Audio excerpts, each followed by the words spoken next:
भारतीय बाजारों में एक बार फिर से जबरदस्त दबाव के संकेत और दिन के निचले स्तरों पर फिर से पहुंचता हुआ निफ्टी पिछले कुछ मिनटों में गिरावट और बढ़ती और गहराती हुई। वायदा कारोबार के हफ्ते की एक्सपायरी का दिन आखिरी 1.5 घंटा कैसा रहेगा, कहां होगी एक्सपायरी और क्या करने तैयारी। इस तेज गिरावट में पोजीशन कम करनी है या फिर है आपके लिए खरीदारी के मौके, करेंगे इसी का विश्लेषण। स्वागत है आप सबका फाइनल ट्रेड में। नमस्कार, मैं हूं अनिल सिंघवी और नमस्कार, मैं हूं दीपांशु भंडारी और जानेंगे अनिल जी से कि इस समय किस तरह से बनाए रणनीति और वीकली एक्सपायरी के लिए सर के कौन से लेवल्स पर है नजर। उससे पहले बताएं सर इस समय की बड़ी बातें।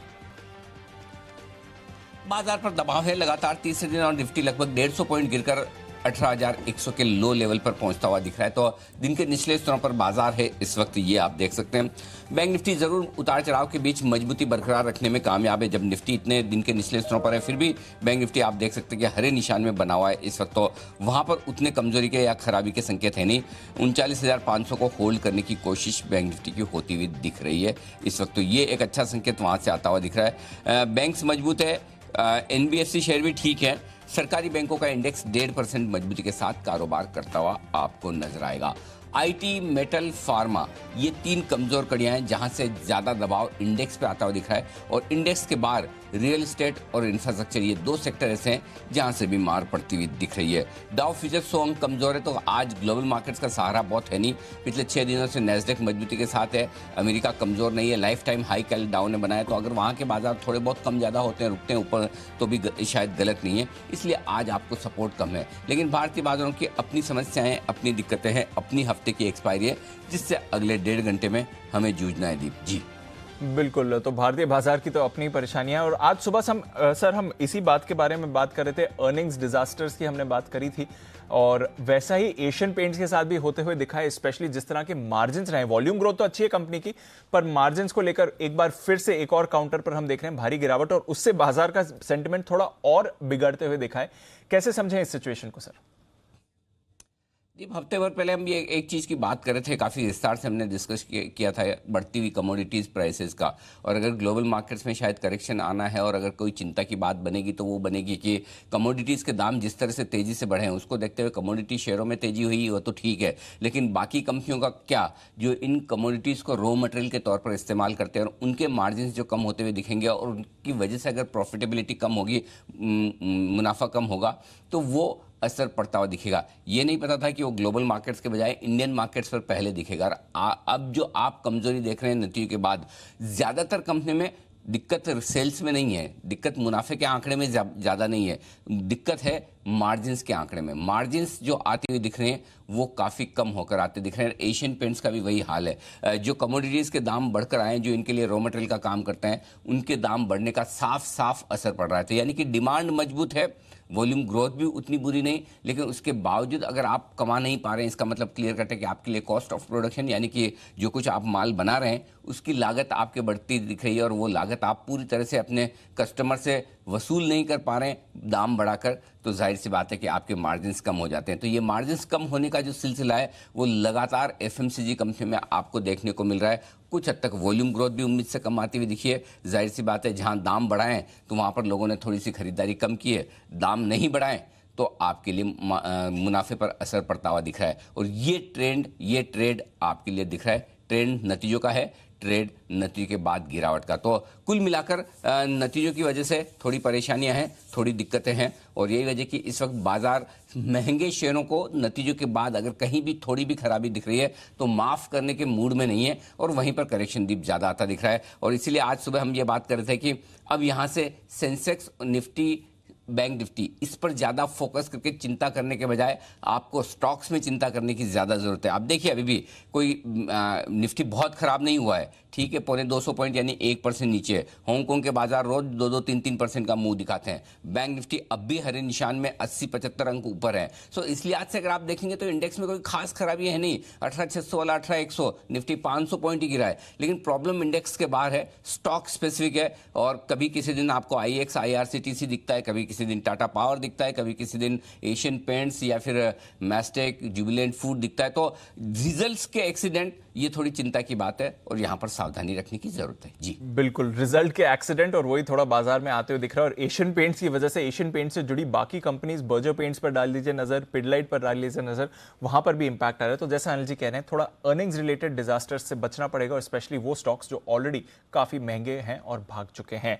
आइए जानेंगे थोड़ी देर में अनिल जी से उनकी स्ट्रैटेजी भी। उससे पहले हमारे साथ मानसी और वरुण तैयार हैं बताने के लिए आने वाले दिनों के लिए कुछ अहम इवेंट्स और साथ ही आज के खबरों वाले शेयर्स भी। मानसी, गुड आफ्टरनून, बताएं कौन से इवेंट्स पर रहना सर? Good afternoon Deepanshu. नतीजे अभी जेएसडब्ल्यू स्टील के आने बाकी, निफ्टी स्पेस में। इसके अलावा वायदा बाजार की जो कंपनियों के नंबर्स आने हैं, तमाम कंपनियों के नंबर्स अभी आने बाकी। Biocon, Can Fin Homes, Concor, ICICI Lombard, Indian Hotels, LIC Housing Finance, Mphasis, TVS Motor, IEX, India Mart Intermesh, तमाम कंपनियों के नंबर्स पर नजर रहेगी। यूनियन काउंसिल ऑफ मिनिस्टर्स की बैठक आज 3:45 बजे होने जा रही है, जिस पर हम फोकस करेंगे। कुछ कंपनियां हैं जो कि नतीजों के साथ बोर्ड मीट्स भी करने वाली हैं। आईएक्स बोर्ड की बैठक में बोनस इशू पर फैसला होगा। कैनफिन होम्स फंड जुटाने को लेकर फैसला करेगी। वहीं इंडियन होटल्स राइट्स इशू के साइज और पूंजी जुटाने को लेकर फैसला करेगी। भारतीय एयरटेल का राइट्स इशू आज बंद हो जाएगा, प्राइस जिसका 535 पर शेयर है। वहीं 39 करोड़ शेयर्स के राइट्स इशू के जरिए 21,000 करोड़ जुटाने की योजना कंपनी बनाकर चल रही है। जी एंटरटेनमेंट की याचिका पर इन्वेस्को और ओएफआई से बॉम्बे हाईकोर्ट में जवाब दाखिल करने को कहा गया है। मामले की हाईकोर्ट में सुनवाई आज होने जा रही है, जिस पर नजर रहेगी। बलरामपुर चीनी का बायबैक आज बंद हो जाएगा। बायबैक का साइज 215 करोड़ का है। बायबैक प्राइस जो है 410 रुपए प्रति शेयर का तय किया गया है। ये हुए आज के ट्रिगर्स। कल 22 अक्टूबर के दिन नतीजे निफ्टी स्पेस में HDFC Life, Reliance Industries, Tata Consumers के आते दिखेंगे। वायदा बाजार में Federal Bank, PVR, CG Consumer, Polycab India, इन तमाम कंपनियों के नंबर्स पर फोकस रहेगा। कल से ही महाराष्ट्र में 50% क्षमता के साथ सिनेमा हॉल्स खुलते हुए दिखेंगे। अपोलो पाइप्स पर नजर रखिए। बोर्ड बैठक में नतीजों के साथ बोनस इशू पर भी सोच विचार किया जाएगा। मजेस्को कंपनी का नाम कल से बदल रहा है। कंपनी का नाम चेंज होकर ऑरम प्रॉपटेक लिमिटेड होता हुआ दिखेगा। 3i इन्फोटेक, इस पर नजर रखिए। कंपनी की रीलिस्टिंग टी ग्रुप कैटेगरी में होने जा रही है कल, यानी कि 22 अक्टूबर के दिन। ट्रेडिंग जो इसकी 27 अगस्त को सस्पेंड हुई थी, मार्केट क्लोज 27 अगस्त के दिन से, वहीं तब लास्ट प्राइस जो थी 8.56 रुपए प्रति शेयर की थी। दीपक फर्टिलाइजर बोर्ड बैठक में क्यूआईपी इशू प्राइस अप्रूव करने पर फैसला लेगा। वहीं इनियस स्टाइरोल्यूशन 192 पर शेयर के स्पेशल डिविडेंड की एक्स डेट होगी कल का दिन 23 अक्टूबर शनिवार का दिन। नतीजे आईसीआईसीआई बैंक और कैश वायदा बाजार में एमसीएक्स के नंबर्स पर फोकस रहेगा। बिल्कुल, तो ढेरों नतीजे आने वाले हैं, कुछ नतीजे ऑलरेडी आ रहे हैं। आईएफएल सिक्योरिटीज यहां पर आय 202 करोड़ से बढ़कर 300 करोड़ की आती हुई दिख रही है। तो आय में आपने 50% का उछाल देखा है। मुनाफा भी 51 करोड़ से बढ़कर 72 करोड़ का आपको आते हुए दिखा है। तो लगभग 40% का जंप आपने मुनाफे में भी आते हुए दिखा है। तो अच्छे नतीजे आईएफएल सिक्योरिटीज की तरफ से भी आते हुए दिख रहे हैं। स्टॉक पर भी हल्का सा रिएक्शन है। पर ऐसे कुछ और नतीजे वरुण से भी जानने हैं, और इतने दमदार वरुण तो नहीं है नतीजे, बट कुछ अच्छे रहे हैं और कुछ मिले जुले रहे हैं। क्या कौन से हैं? कुछ रहे हैं अच्छे, काफी कम रहे हैं जो अच्छे। इस बार ये हो रहा है कि काफी सारे नतीजे जो है वो खराब ही आ रहे हैं। और एशियन पेंट जैसे कि आप डिस्कस भी कर रहे थे, बहुत बुरी हालत है। मतलब किसने सोचा था कि 12.8% पे मार्जिन आ जाएंगे? हमारा अनुमान 18.8% पे था, और पिछले साल इसी क्वार्टर में करीब 23.5% के आसपास के मार्जिन थे, यानी कि वहां से करीब 1000 बेसिस पॉइंट से ज्यादा के मार्जिन जो है वो गिरे हैं। तो उसी का इम्पैक्ट आप देख रहे हैं। हालांकि जो वॉल्यूम ग्रोथ है वो 34% के आसपास रही है, लेकिन आप देखिए इसी कम मार्जिन के चलते कंपनी का जो मुनाफा है वो भी 600 करोड़ के नीचे आ चुका है। स्टरलाइट टेक या अनुमान के मुताबिक है नतीजे, मुनाफा जो है 58 करोड़ से बढ़ के 106 करोड़ पे आया है, और कंपनी के मार्जिन जो है 17.5% पे बरकरार है। करीब 11,500 करोड़ की ऑर्डर बुक है। गेटवे डिस्ट्रीपार्क कंसोलिडेटेड मुनाफा जो है वो 3.4 करोड़ से बढ़ के 47 करोड़ पे आया है। कंपनी के मार्जिन में भी बढ़ोतरी हुई है, 25% से बढ़ के 27.2% पे। तो ये एक अच्छे नतीजे हैं। आईडीबीआई बैंक, यहाँ पे मुनाफा 324 करोड़ से बढ़ के 567 करोड़ पे आया है।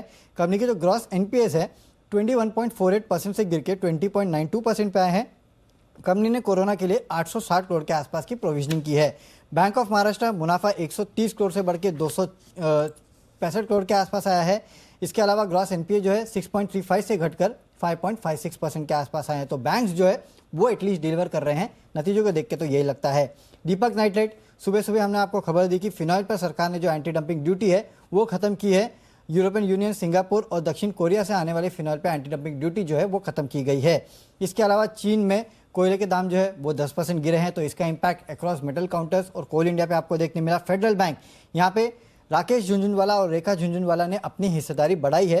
पिछले क्वार्टर में करीब 2.64% के आसपास की हिस्सेदारी थी, सितंबर तिमाही में इन्होंने 1.01% अतिरिक्त हिस्सेदारी जो है इस कंपनी में खरीदी है। टाइटन यहाँ पे राकेश झुंझुनवाला जी पिछले कुछ क्वार्टर्स में लगातार बिकवाली कर रहे थे, लेकिन सितंबर तिमाही में इन्होंने अपनी हिस्सेदारी बढ़ाई है, 4.81% से बढ़ा के 4.87% कर दी है। टाटा मोटर्स डीवीआर यहाँ पे भी हिस्सेदारी बढ़ाई गई है, 1.97% से बढ़ाकर 3.93% उन्होंने कर ली है राकेश झुंझुनवाला जी ने, लेकिन टाटा मोटर्स में इन्होंने बेच दिया है। यहाँ पे हिस्सेदारी जो है 1.14% से कम होकर 1.11% पे आई है। टाटा मोटर्स के लिए और एक खबर है कि S&P ने रेटिंग जो है बी से बढ़ाकर BB- कर दी है, आउटलुक जो है वो स्टेबल रखा गया है। टाटा स्टील पे S&P ने रेटिंग जो है BB से बढ़ाकर BBB- कर दी है। वही वोडाफोन आइडिया यहाँ पे एथोनेट के साथ 5G ट्रायल के लिए इस कंपनी ने करार किया है। गेल कंपनी के चेयरमैन की तरफ से बयान आया है कि मार्च 2022 तक हाईवे पर 20 रिटेल LNG स्टेशन जो है वो ये लगाने वाले हैं। यूनिलीवर PLC की तरफ से कुछ कमेंट्स आए हैं, वहाँ पे बेसिकली उनके रिजल्ट्स आए हैं जहाँ पे बिक्री में 2.5% की बढ़ोतरी हुई है, लेकिन उनकी वॉल्यूम ग्रोथ जो है वो नेगेटिव रही है 1.5% के आसपास की। ITC इन्होंने क्लैरिफिकेशन दिया है कि अमेजोन के साथ कोई भी करार ये नहीं कर रहे हैं, ये सब अफवाह है। और ITC में ब्लॉक डील भी हुई है 21 लाख शेयर की, और बैंक ऑफ बड़ौदा में 56 लाख शेयर के बड़े सौदे हुए हैं। वो तमाम खबरों वाले शेयर जहां पर आज एक्शन भरपूर है, कुछ नतीजे और कुछ खबरें। आइए बढ़ते हैं आगे। क्लोजिंग शो का पहला बिगुल सुमित जी के लिए, सुमित के सुपरहिट।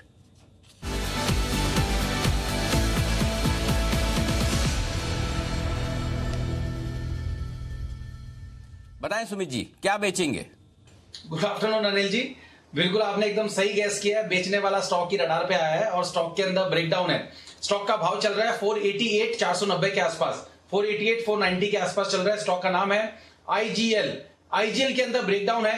रिसेंट के जितने भी लोज थे वो सब ब्रेक हुए और उसके नीचे आ चुका है। इनफैक्ट मुझे बोलना चाहिए अप्रैल के लोज ब्रेक हो चुके हैं, तो स्टॉक के अंदर ब्रेकडाउन है और यहां से गिरावट देखने को मिल सकती है। जब तक अभी ये स्टॉक दोबारा 500 के ऊपर नहीं जाता या 501 के ऊपर नहीं जाता, तब तक स्टॉक के अंदर वीकनेस देखने को मिलेगा। नीचे के अंदर स्टॉक में हो सकता है 475 रुपए का इमीडिएट टारगेट और 470 रुपए का सेकंड टारगेट। ये दो टारगेट्स हमको इमीडिएटली शॉर्ट टर्म में IGL में देखने को मिलने चाहिए। तो बेच के चलने का सलाह रहेगा 501 के स्टॉप लॉस से 475 से 470 के टारगेट्स के। बिकवाली की राय इस समय आती हुई दिख रही है। कमजोरी वाला बाजार है इस समय, कई सारे स्टॉक्स हैं जहां पर आपको दबाव बनते हुए दिख रहा है और IGL उनमें से एक है इस समय। पर कुछ स्टॉक्स हैं जहां पर थोड़ा थोड़ा बढ़िया एक्शन आपको आते हुए दिख रहा है और कोटक महिंद्रा बैंक उनमें से एक ही है। आज सुबह भी इस काउंटर के बारे में बात हो रही थी, होल्ड आउट इसने किया था अच्छी तरह से बाजार में और अब अच्छी मूव दिखा रहा है। पालविया साहब की 10 की कमाई का भी आइडिया था। कोटक बैंक का वागले साहब 2120 के लेवल्स पर क्या करना चाहिए, क्योंकि ऐसे बाजार में 5% ऊपर कोटक बैंक। आफ्टरनून दीपांशु, मुझे लगता है ये और भी ऊपर चलेगा। यहाँ से भी मुझे अप मूव दिखती है, हालांकि थोड़ा सा नीचे में ये इसने आज मॉर्निंग में ही बाय दिया था 207 273 के लेवल्स पे और 2150 तक ये मूव कंटिन्यू होनी चाहिए। यहाँ पर फ्रेश बाइंग की सलाह नहीं है क्योंकि रिस्क टू रिवॉर्ड मैच नहीं होगा और मार्केट ट्रेंड अभी भी डाउन है, लेकिन कोटक बैंक कोई डाउट नहीं है कि ये आउट परफॉर्मर है। बिल्कुल, तो कोई डाउट नहीं है कि कोटक बैंक एक आउट परफॉर्मर है और वहां पर आप बढ़िया एक्शन एक्सपेक्ट कर सकते हैं। आउट परफॉर्मर से अंडर परफॉर्मर की तरफ और हैवेल्स, इसमें आप 9% की गिरावट देख रहे हैं और काफी कमजोर रुझान बना हुआ है फिलहाल हैवेल्स के काउंटर में। जरा सुमित जी हैवेल्स के चार्ट पर भी राय दें। 1285 का लेवल 9% नीचे, अब अगले सपोर्ट कहां है इस पे? दीपांशु, हेवल्स के अंदर भी ब्रेकडाउन है। हेवल्स वोल्टास इन स्टॉक्स में एक दबाव देखने को मिला है, तो फ्रेश बाइंग के लिए एक बार वेट करना है। हेवल्स के अंदर फ्रेश बाइंग बनेगी जब ये एक बार ऊपर में 1320 के लेवल तोड़ेगा। जब तक ये 1320 के लेवल ऊपर में नहीं तोड़ता है तब तक इसको एक बार वेट एंड वॉच करें। नीचे के अंदर स्टॉक का जो सपोर्ट है वो है 1250 का और 1225 का, ये सपोर्ट है नीचे में। तो आज एक बार स्टॉक ने लेवल्स टेस्ट किए और वहां से बाउंस दिखा रहा है, तो यहाँ तो बाउंस में अब इसको वापस से ऊपर में 1320 का लेवल तोड़ने दे, उसके बाद इसमें बाय बनेगा। जब तक ये लेवल नहीं टूटते तब तक इसको वेट एंड वॉच करें फ्रेश बाय के लिए। ओके, तो वेट एंड वॉच वाली स्ट्रेटेजी के साथ रहे हेवल्स में, ये है आपके लिए ठीक। आइए बढ़ते आगे और अंतर्राष्ट्रीय टूरिस्ट अब पर्यटक और बाहर से आने वाले हिंदुस्तान में अब फिर से शुरू करेंगे अपनी यात्रा, स्पेशली जर्मनी, फ्रांस, UK, ये सारे यूरोप के देश हैं जिनके लिए भारत के दरवाजे अब फिर से खुल रहे हैं। कुछ नियम होंगे, उनका पालन करना होगा। कितना असर पड़ेगा इसका, ये जानने की कोशिश करते हैं। वरुण दुबे हमारे साथ हैं इस वक्त बताने के लिए पूरी रिसर्च है कि क्या कुछ फ़र्क पड़ता है इंटरनेशनल टूरिज़्म या फिर इंटरनेशनल जो सारे यात्राएं हैं आने जाने का, वो खोलने का। वरुण बताइए। डेफिनेटली अनिल जी, तो एक्चुअली अगर आप देखेंगे ना, तो ये जो टूरिज्म सेक्टर है या फिर एविएशन सेक्टर है, इनका बेसिक ब्रेड एंड बटर जो है वो ये फॉरेन टूरिस्ट ही होते हैं, क्योंकि इनकी मेन रेवेन्यूज जो है, खासकर ये होटल इंडस्ट्री है इनकी, ये बेसिकली जो फॉरेन टूरिस्ट है उनसे ही आती है। अब ये खबर आई है कि आरटीपीसीआर टेस्ट करा के जो फॉरेन टूरिस्ट है वो इंडिया में आ सकेंगे और काफ़ी सारे देश जो है जिनको छूट मिलेगी, तो इसका एक बहुत बड़ा इंपैक्ट जो है आपको हॉस्पिटैलिटी और एविएशन इंडस्ट्री में देखने मिलेगा। अगर आप देखेंगे तो भारत में होटल इंडस्ट्री जो कुल ग्राहकों को केटर करती है, उसमें से 50% या फिर उससे भी थोड़ा ज़्यादा जो है वो कहीं ना कहीं फॉरेन टूरिस्ट होते हैं। और याद रखिए, ये जो बेसिकली जितने प्रीमियम पैकेजेस होते हैं ना, ये खासकर फॉरेन टूरिस्ट जो है वो ज़्यादा लेते हैं, तो इसका एक बहुत बड़ा फ़ायदा जो है होटल इंडस्ट्री को होगा। याद रखिए, यात्रा जो अगर खुलती है तो उसके चलते केवल जो लीजर ट्रैवल है वही नहीं इम्पैक्ट होगा, लेकिन कॉर्पोरेट ट्रैवल जो है उस पर भी बहुत बड़ा असर होगा और इसका बहुत बड़ा इम्पैक्ट जो है आपको अक्रॉस हॉस्पिटैलिटी सेक्टर जो है वहाँ देखने मिलेगा। अगर फॉरेन टूरिस्ट आते हैं तो इसके चलते टूरिज्म सेक्टर बढ़ेगा, नौकरियाँ भी बढ़ेंगी, क्योंकि कुल अगर आप देखेंगे तो हॉस्पिटैलिटी इंडस्ट्री जो है करीब 7 से 8% के आसपास की जो ओवरऑल नौकरियाँ हैं वो देती हैं। अगर आप एक आंकड़ा देखेंगे तो विदेशी टूरिस्ट भारत में जो आते हैं 2019 में करीब 10.9 करोड़ के आसपास थे। इसके अलावा 2017 में अगर आप देखें तो 10.1 करोड़ के आसपास थे, लेकिन अगर आप कमाई देखेंगे तो इनसे कमाई काफ़ी ज़्यादा होती है। 2017 में करीब 1.7 लाख करोड़ के आसपास की कमाई हुई थी फॉरेन टूरिस्ट से, 2019 में करीब 2.1 लाख करोड़ के आसपास की फॉरेन टूरिस्ट से कमाई हुई थी।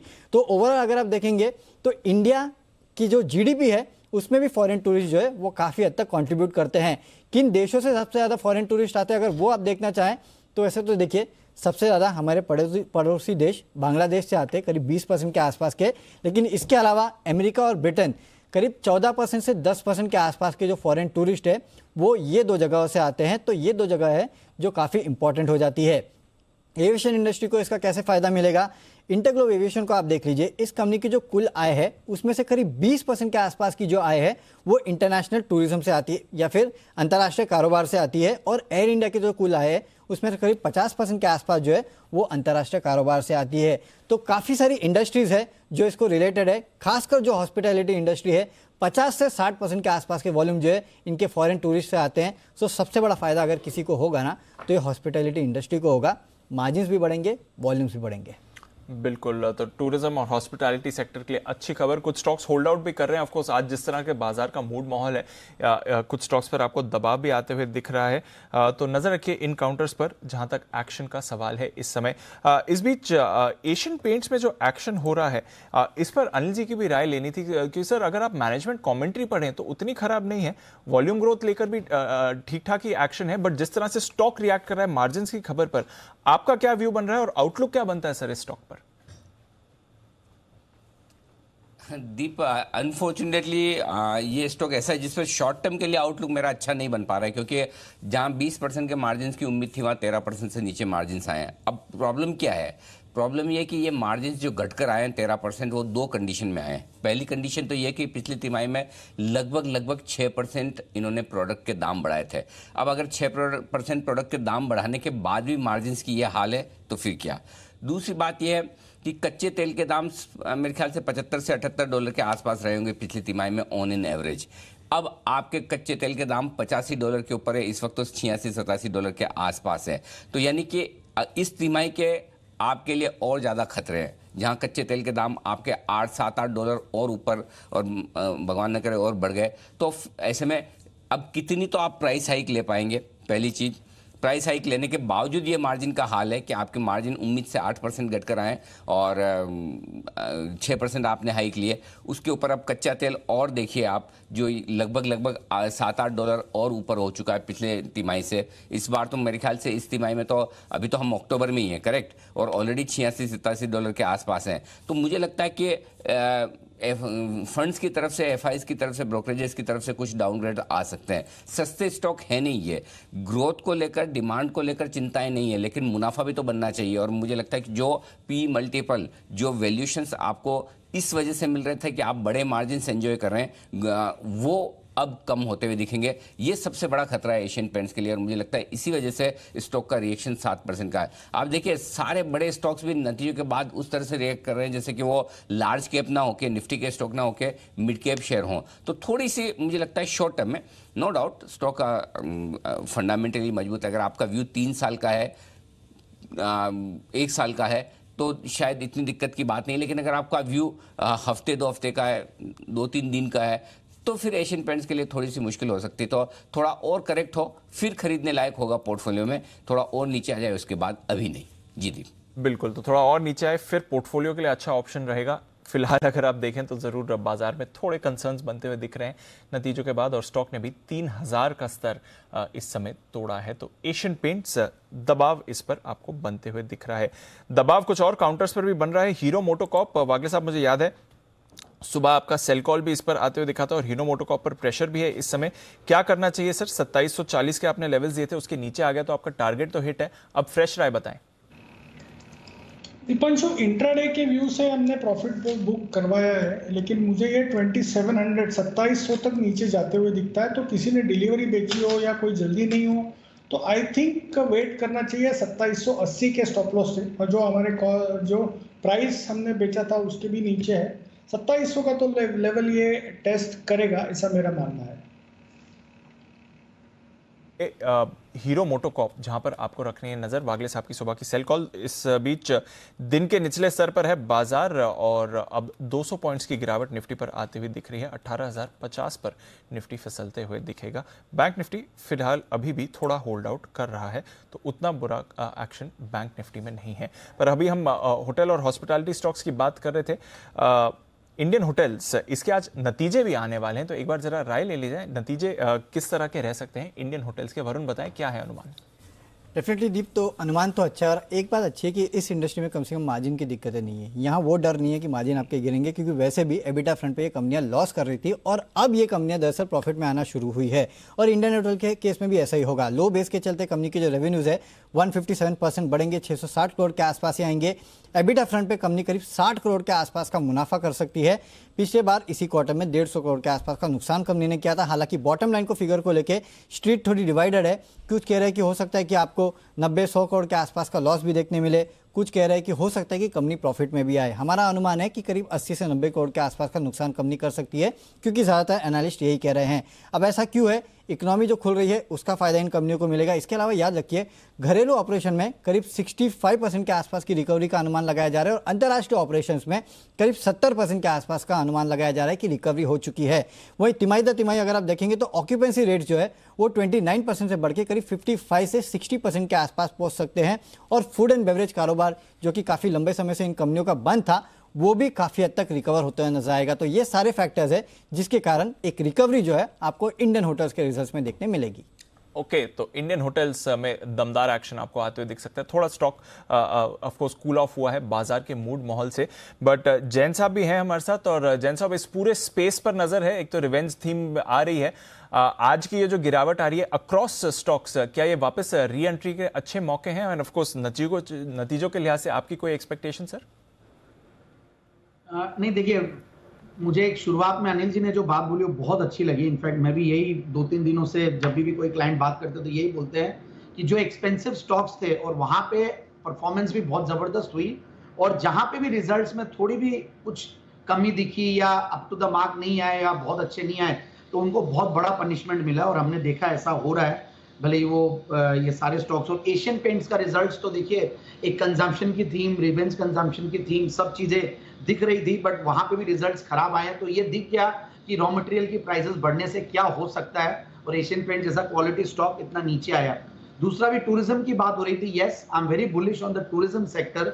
मुझे ऐसा लगता है कि ये जो टूरिज्म रिलेटेड स्टॉक्स है वो आउट परफॉर्म करेंगे, और मैंने देखा भी इस वीक में जब ये बंगाल, असम और सब जगह जब पूजा की बंद होती है तो कैसे जयपुर में, राजस्थान में जबरदस्त टूरिज्म हुआ है। तो डोमेस्टिक टूरिज्म इतनी जबरदस्त थी और अब फॉरेन टूरिस्ट आते हैं तो फॉरेन टूरिस्ट का one of the top destinations Rajasthan रहता है, तो मैं तो इसलिए ज्यादा और हम लोग नजदीकी से देख पाते हैं। तो मुझे ऐसा लगता है कि, और हमारे तो पैनल में से भी काफी लोग राजस्थान आ रहे थे, सुमित जी भी आए थे, दो मुझे कॉल नहीं किया, वो बात अलग है, बट मुझे लगता है कि EIH associated hotels, EIH, Wonderla, TFCI, ITDC, ये सब स्टॉक्स बहुत अच्छा परफॉर्म करेंगे। बिल्कुल। और सुमित जी की जो शिकायत है जैन साहब की, सुमित जी काफ़ी वैलिड है कि आप राजस्थान गए और आपने उनको बताया नहीं। तो अनिल जी नाराज़ हैं जैन साहब, सुमित जी राजस्थान गए और बताया नहीं उन्हें? अरे जो जाना चाहते हैं उनको तो बुला ही नहीं रहे जैन साहब। मैं जाने को तैयार हूँ, कुणाल जी, राकेश जी तैयार है। हम तो 5-7 दिन के लिए आराम से छुट्टी मनाने के लिए कि भाई जैन साहब की आओ भगत में ही आराम से कोई बढ़िया राजे रजवाड़े में रहे। जैन साहब हमें भी बुलाते सुमित जी को तो क्या कर सकते हैं। नहीं लेकिन ठीक है, अगर कोई भी एक दूसरे जी, सुमित जी खाटू श्याम जी के लिए आए थे। मुझे तो बाद में फेसबुक से पता चला, स्टोरी से पता चला, और वो भी किसी ने बोला कि ये रास्ता तो शायद उस जगह जाता है, तो मुझे आइडिया लगा। बाकी sir most welcome, Rajasthan is always a very very मतलब हॉस्पिटैलिटी के लिए राजस्थान तो जाना जाता है, और मैं भी उसमें पूरा खरा उतरूंगा, श्योर।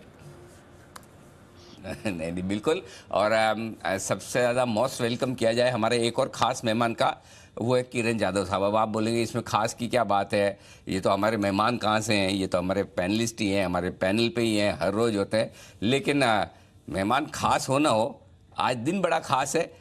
किरण जी की 50वीं बर्थडे, हाफ सेंचुरी मार चुके हैं। किरण जी बहुत बहुत बधाई, बहुत बहुत शुभकामनाएं आपको। आज 50th बर्थडे आप मना रहे हैं। भले ही मार्केट 7 कम दे रहा हो, लेकिन आपके चेयरफुल मूड में कहीं कोई कमी नहीं आनी चाहिए, एंजॉय करना चाहिए। तो बहुत बहुत बधाई, शुभकामनाएं हमारे सारे पैनलिस्ट की तरफ से। अनिल जी बहुत बहुत धन्यवाद आपको और सारे पैनलिस्ट को और सारे दर्शकों को भी। बहुत सारे मैसेजेस आ रहे हैं, तो बहुत बहुत धन्यवाद अनिल जी।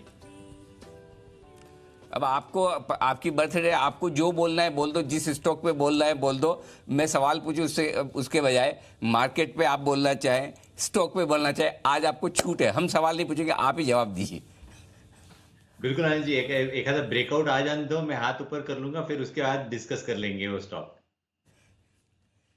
हाथ एक ही ऊपर करें, दोनों हाथ ऊपर करने में सरेंडर माना जाता है कि मार्केट के सामने सरेंडर हो चुके हैं। सरेंडर ना हो, बस डेटा तैयार है दीप, थोड़ी देर में बताऊंगा मैं आपको कि कहाँ सपोर्ट है, कितना गिर सकता है, डेटा क्या कह रहे हैं, और बेहद इंटरेस्टिंग डेटा बन रहे हैं। 2-3 मिनट में आपके सामने रखूंगा। और साथ ही सेठी साहब भी हमारे साथ कार्यक्रम में शामिल होने की तैयारी में रहेंगे, तो उनसे भी हम करेंगे मुलाकात। कुछ स्टॉक्स है जो मजबूत होने की कोशिश कर रहे हैं। एक स्टॉक है इंडिया सीमेंट। किरण जी, इसी पर आपसे राय लेना चाहता हूँ। चार्ट्स देखिए, 204 रुपये के आसपास ट्रेड कर रहा है, मुश्किल से हरे निशान में इस कमज़ोर बाजार में। कोई अच्छी खरीदारी के संकेत हैं या फिर थोड़ा वक्त बाजार के मूड माहौल को देखते हुए दूर रहें? अनिल जी, दूर रहने की सलाह होगी, पर 200 एक बहुत इंपॉर्टेंट सपोर्ट है। जिनके पास लॉन्ग पोजीशन है, 200 के नीचे के स्टॉप लॉसेस रख के होल्ड करने की सलाह है। इसमें मोमेंटम 212 213 के ऊपर आ जाएगा, जो कि 225 तक ये स्टॉक को ले जा सकते हैं। तो मेरा मानना है कि अभी ट्रेलिंग स्टॉप लॉस का इस्तेमाल करना चाहिए 200 के नीचे। यहाँ पर स्टॉप लॉस लगाकर खरीदारी कर सकते हैं। कमज़ोर बाजार में मजबूत है, और अगर बाजार मजबूत हो गया तो फिर कहने ही क्या, इसमें कोई डाउट ही नहीं है। अच्छी मजबूती के साथ कारोबार करने की तैयारी में है ये स्टॉक का। एक और स्टॉक है टाटा मोटर्स। सुमित जी, इसके चार्ट देखिए। फ्रेश एंट्री करनी हो, किसी को खरीदारी करनी हो, नीचे के क्या लेवल्स हैं अच्छे जहां पर खरीदारी करनी चाहिए? अनिल जी, टाटा मोटर्स के अंदर 475 480 का नीचे में सपोर्ट जोन है। वो लेवल्स जब तक नहीं टूटेंगे तब तक एक तो पोजीशन होल्ड करें, और कोई भी 10 रुपए का डिप आता है तो लोअर लेवल्स पे खरीदारी करें। 500-510 रुपए का लेवल जैसे ही स्टॉक में ऊपर में टूटेगा तो वापस से ऊपर का मूव बनेगा, और फिर एक अच्छा मूव ऊपर की तरफ देखने को मिल सकता है। तो एग्जिस्टिंग पोजीशन होल्ड करें, और 8-10 रुपए का कोई भी डिप आता है तो लोअर लेवल्स पे खरीदारी करें। ओके, तो यह है आपके लिए टाटा मोटर्स। निचले स्तरों पर ढूंढना है आपको मौका, और फिर वहां से आप खरीदारी ढूंढ सकते हैं। इस बीच कुछ और काउंटर्स जहां पर आपको और कमजोरी आती हुई दिख रही है, दीपक नाइट्राइट में एक बड़ा ब्रेकडाउन आज आया है। कुणाल जी जरा राय दी, दीपक नाइट्राइट पर जो खबर भी आई थी फिनॉल की एंटी डंपिंग को हटा दिया गया है। हालांकि अनुमान लगाया जा रहा था कि उतने नेगेटिव नहीं होगी, बट डेफिनेटली एटलीस्ट जो स्टॉक का रिएक्शन है पिछले 2-3 दिनों से वो काफी सिवियर रहा है। अब ये 2440 के करीब कैसे दिखती है चार्ट सर?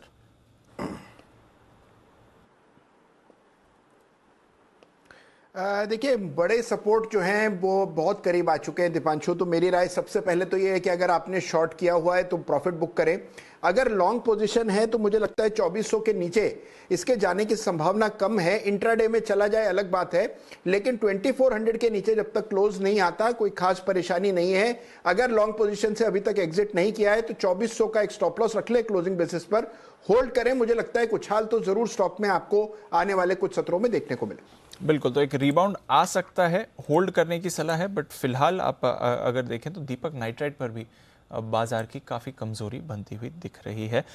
कमजोरी आ रही है एमसीएक्स में और इसके नतीजे आई थिंक सैटरडे को आने वाले हैं। उससे पहले एमसीएक्स पर भी इस समय दबाव बना हुआ है। जरा एक राय एमसीएक्स पर बंसल साहब, क्योंकि अच्छी तेजी में था, 2100 के लेवल्स क्रॉस किए थे, अब वहां से काफी शार्प पुल बैक रहा है। एमसीएक्स पर क्या अगली मूव होगी? देखिए दीपांशु, स्टॉक ने एक अच्छी खासी रैली दी। रैली के बाद स्टॉक करेक्टिव फेज में है और आज के सत्र में जब इसने नीचे में 1920 के एक लेवल तोड़े तब एक फ्रेश नेगेटिव क्रॉसओवर यहां देखने को मिल रहा है। तो टेक्निकली दीपांशु एक फ्रेश नेगेटिव क्रॉसओवर हुआ है और नेक्स्ट एक बड़ा सपोर्ट यहां पर 1810 के जोन पे आता है। तो अब थोड़ा सा वेट एंड वॉच करना चाहिए। 1810 के जोन पे आता है तो अब थोड़ा सा वेट एंड वॉच करना चाहिए। 1800 पे आता है और वहां पे सपोर्ट होल्ड करता है, तब वहां पर फ्रेश खरीदारी की राय होगी। ओके, फ्रेश खरीदारी की राय यहां पर आपके लिए एमसीएक्स के फ्यूचर्स में आती हुई दिख रही है निचले स्तरों पर, लेकिन अभी नहीं। अगर खरीदारी का आपको जोश ही चाहिए, हिम्मत चाहिए और किसी से सहारा चाहिए तो वो है सेठी साहब। आज के खराब बाजार में, और मैं इसलिए कह रहा हूं कि खराब बाजार में भी आमतौर पर सेठी साहब की तरफ से शॉर्ट कॉल आते नहीं, कुछ न कुछ तो उन्हें खरीदने लायक मिल ही जाता है। तो करते हैं स्वागत सदाबहार सेठी साहब की शॉर्ट टर्म पिक्स।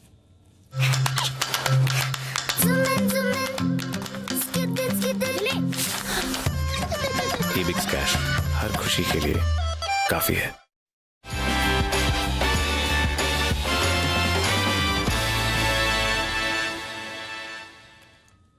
सेठी साहब स्वागत है आपका। इरादा रखते हैं ना खरीदारी करने का? Good afternoon Anil ji, good afternoon Deepanshu. बिल्कुल अनिल जी, खरीदारी करनी है। और अनिल जी, मैं तो इस मामले में थोड़ा लकी हूँ। लग रहा जैसे ही मेरे आने का एक तैयारी हो रही थी, बाजार में देखिए शानदार रिकवरी हो गई है। 250 पॉइंट निफ्टी थोड़ी देर पहले नीचे था और वहां से आप देखिए सिर्फ 150 पॉइंट बचा है। मतलब सिर्फ 150 मतलब 75-80 पॉइंट अपने नीचे से रिकवर हो गया और काफी अच्छी एक रिकवरी देखी जा रही है। तो अनिल जी, एक अच्छा मौका है यहाँ पे भी खरीदारी करने का। ओके, चलिए तो बताइए पहला स्टॉक आज खरीदारी करने के लिए आज से। बिल्कुल अनिल जी, दोनों स्टॉक कैश मार्केट के आज जो पहला स्टॉक है एक सॉलिड कंपनी है। स्टॉक का नाम है रूपा एंड कंपनी, जो कि अभी 462-463 के लेवल पे ट्रेड कर रहा है। ये भारत की एक लीडिंग होजरी और नीटेड गारमेंट्स बनाने वाली कंपनी है। पॉपुलर ब्रांड्स है। ब्रांड्स इनके रूपा फ्रंटलाइन अपन सुनते ही हैं, फिर मैक्रोमैन, यूरो, और इनके ब्रांड एम्बेसडर है रणवीर सिंह जी। और बाकी फंडामेंटली एक सॉलिड कंपनी है। Operating profit margin 19%, return on equity 24%, return on capital employed 32%। फिर वैल्यूएशन के लिहाज से भी सस्ता है। इस बाजार में इस तरह के वैल्यूएशन वाले स्टॉक पे नजर रखनी चाहिए। 20 के मल्टीपल पे स्टॉक ट्रेड करता है। एक नेग्लिजिबल डेट कंपनी है, 0.19 का डेट इक्विटी रेशियो। बाकी प्रोमोटर्स की अच्छी खासी 73% की हिस्सेदारी है, कुछ भी प्लेज नहीं है। और एक बाजार के दिग्गज निवेशक सुनील सिंघानिया जी का एबेकस फंड इसमें 2.03% स्टेक ओन करता है। तो ये स्टॉक अच्छा लग रहा है और मुझे लगता है इसमें बहुत ही शॉर्ट टर्म में 485 तक के टारगेट आने चाहिए। स्टॉप लॉस रखना है 450 रुपए का। ओके, 485 के टारगेट और 450 का स्टॉप लॉस, ये है आपके लिए रूपा एंड कंपनी, जिस पर खरीदारी की राय है सेठी साहब की तरफ से। दूसरा स्टॉक सेठी साहब? दूसरा स्टॉक दीपांशु एक ऑटो कंपोनेंट कंपनी है। स्टॉक का नाम है गैब्रियल इंडिया, जो कि अभी 150 के लेवल पे ट्रेड कर रहा है। ये भी एक लीडिंग ऑटो कंपोनेंट मेकर है, जो कि शॉक एब्जॉर्बर्स में तो एक लीडर है और कंपनी दुनिया की टॉप 5 कंपनीज में आने के लिए बिल्कुल तैयारी कर रही है। बाकी अनिल जी, जिस तरह से ऑटो कंपोनेंट इंडस्ट्री को सरकार ने बढ़ावा दिया है PLI स्कीम के जरिए, फिर उसमें भी ईवी पे फोकस किया और ये कंपनी ईवी के लिए बहुत ही सीरियसली फोरे कर रही है। और बाकी फंडामेंटली सॉलिड कंपनी है, जीरो डेट है। जून क्वार्टर भी बहुत अच्छा था, 12 करोड़ का पैट था, जो कि पिछले साल जून क्वार्टर में 23 करोड़ का नुकसान था। बाकी FII भी अच्छी खासी हिस्सेदारी ओन करते हैं और HDFC म्यूचुअल फंड इसमें बहुत बुलिश है। उनकी हिस्सेदारी है 7.04% और इस क्वार्टर में भी उन्होंने अच्छी खासी खरीदारी करी है, अपनी स्टेक बढ़ाई है। ये स्टॉक अच्छा लग रहा है करंट लेवल पे और मेरा इसमें शॉर्ट टर्म का टारगेट है 165 रुपए का, स्टॉप लॉस रखना है 145 रुपए का। ओके, तो ये है आपके लिए 2 बाय कॉल सेठी साहब की तरफ से, गैब्रियल इंडिया और रूपा एंड कंपनी, जहां पर रखनी है नजर। शुक्रिया सेठी साहब हमारे साथ जुड़ने के लिए और अपनी स्ट्रैटेजी बताने के लिए। आइए मार्केट स्ट्रैटेजी जान लेते हैं अनिल जी की तरफ से।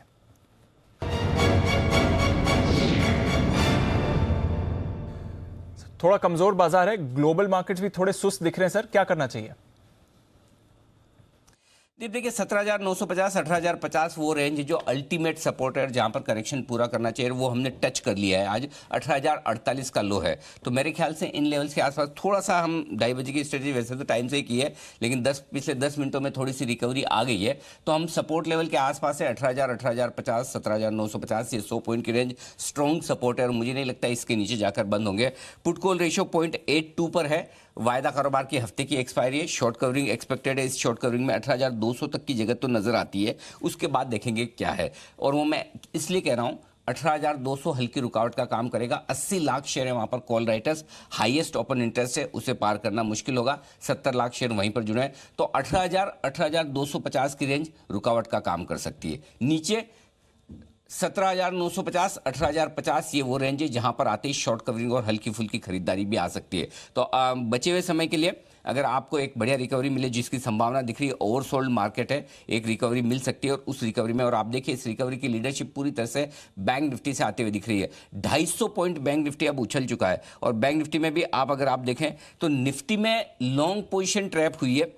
काफ़ी कुछ लॉन्ग ऐसे हैं जो फंसे हुए हैं, 18,100 के आसपास आए तो भी लॉन्ग फंस गए हैं, नीचे में ऊपर के लेवल से भी। लेकिन बैंक निफ्टी में उल्टा है, निफ्टी में लॉन्ग फंसे हैं, बैंक निफ्टी में शॉर्ट फंसे हैं। 39,500 पर बैंक निफ्टी पे 21 लाख शेयर है, 39,600 पर 23 लाख शेयर है, 39,700 पर 29 लाख शेयर है। दीप, मुझे ऐसा लग रहा है कि बैंक निफ्टी आज या कल में नया हाई बनाने की तैयारी में, 40,000 के पार निकलने की तैयारी में, और अब बाजार में रिकवरी और तेजी के लिए आपको बैंक निफ्टी की तरफ रुख करना चाहिए, निफ्टी की तरफ नहीं। और बैंक निफ्टी आपको ज़्यादा बेहतर प्रदर्शन करके दिखा सकता है। तो मुझे लगता है बैंक निफ्टी 39,900 40,000 की तरफ बढ़ रहा है और आपका स्टॉप लॉस वही 39,300 का होता है लॉन्ग पोजिशन का।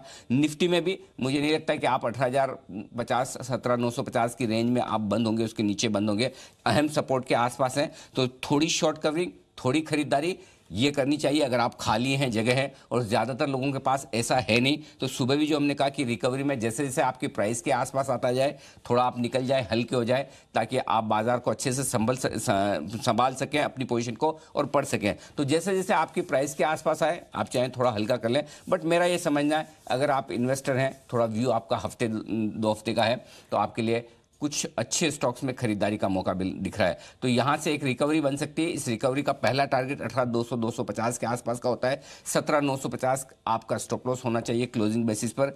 बैंक निफ्टी में 39,300 आपका स्टॉप लॉस होना चाहिए। 39,900 40,000 तक की यात्रा बैंक निफ्टी भी एक आध दिन में कर सकता है और निफ्टी एक बार थोड़ा ऊपर जाने की कोशिश कर सकता है, और वहां से हम देखेंगे क्या कुछ होता है। तो जब तक 18,300 के नीचे निफ्टी है तब तक निफ्टी कमजोर है, और जब तक 39,300 के ऊपर बैंक निफ्टी है तब तक बैंक निफ्टी बहुत मजबूत है। तो ये 300 वाला आंकड़ा याद रखिए, 18,300 के नीचे जब तक है कमजोर है, तब तक सेल ऑन राइज है, और 39,300 के ऊपर जब तक बैंक निफ्टी है तब तक बाय ऑन डिप्स है। दोनों बिल्कुल अलग अलग तरीके का व्यू दिखा रहे हैं, एक बहुत तेजी का तो एक बहुत कमजोरी का। जी दीप, क्लियर है सर। तो ये है आपके लिए इंपॉर्टेंट लेवल्स। निफ्टी कमजोर है पर बैंक निफ्टी लीडरशिप लेते हुए दिख रहा है और जबरदस्त मूव आ रही है बैंक निफ्टी में।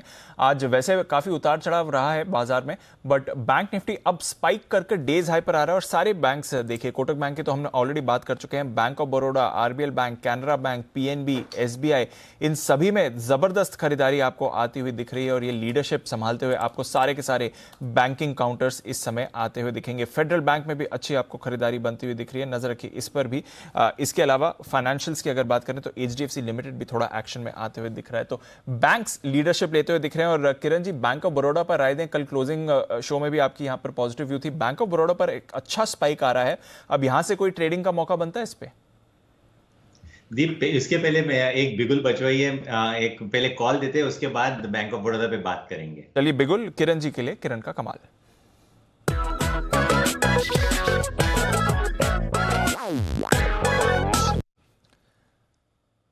बताएं सर। 2 कॉल्स है। पहले तो बैंक निफ्टी पे पहला कॉल है, कल के लिए, कल या सोमवार के लिए बाय करके चलना चाहिए बैंक निफ्टी। अभी फ्यूचर्स लगभग 800 के आसपास ट्रेड कर रहा है, 39,800। मेरा स्टॉप लॉस 39,650 का होगा। और कल दोपहर तक आपको आप ये टारगेट्स 40,250 के देखने को मिल जाने चाहिए। जो अनिल जी कह रहे हैं बिल्कुल सही है। बहुत बड़े रेंज के बाद ये स्टॉक निकल रहा है और बैंक निफ्टी निकल रहा है, और जिस वेलोसिटी से निकल रहा है, मेरा मानना है कि ये स्टॉक बिल्कुल ये टारगेट्स अचीव करेगा। और उसके साथ साथ जो उसमें अच्छी तरह से पार्टिसिपेट करेगा, जिसका नाम अभी अभी आपने भी लिया था, वो है आरबीएल बैंक। आरबीएल बैंक में भी एक अच्छा मूव देखने को मिलेगा। 194 के आसपास ट्रेड कर रहा है। 190 150 का मेरा स्टॉप लॉस रहेगा। और जिस तरीके से 12 लाख शेयर स्ट्रैप हो चुके हैं और 200 में जो अनवाइंडिंग देखने को मिल रही है 200 के कॉल ऑप्शन में, मेरा मानना है कि आज या कल तक आपको 200 के आसपास के टारगेट्स आरबीएल बैंक में देखने को मिलेंगे। तो ये 2 स्ट्रेटेजीज रहेंगी। अभी हम बैंक ऑफ बड़ौदा पे बात करेंगे। कल जाते जाते बैंक ऑफ बड़ौदा पे मैंने बाय कॉल दिया था और 97 98 के टारगेट्स दिए थे, वो हासिल होते नजर आ जाने चाहिए। 95 पे लगभग 1.5 करोड़ शेयर्स है, जो कि शॉर्ट ट्रैप है। एक बार 95 के ऊपर कंसिस्टेंटली वो रहना चालू कर देगा बैंक ऑफ बड़ौदा, तो मुझे लगता है कि बैंक ऑफ बड़ौदा 97 99 के टारगेट्स कल तक देखने को मिल जाने चाहिए। बिल्कुल। तो बैंक ऑफ बड़ौदा में आपका अभी ट्रेलिंग स्टॉप लॉस रहेगा 92.8 का। ओके, तो कल की किरण जी की पिक बढ़िया एक्शन में bank of Baroda, RBL bank पर भी मूव आ रही है, बैंक निफ्टी पर भी कॉल है। अनिल जी भी कह रहे हैं बैंक्स पर रखिए नजर। और आइए एक और बेहतरीन कॉल, स्पेशल पिक का बिगुल इस बार राकेश जी कुणाल जी के लिए।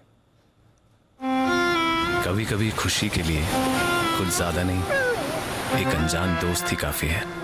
एबिक्स कैश हर खुशी के लिए काफी है।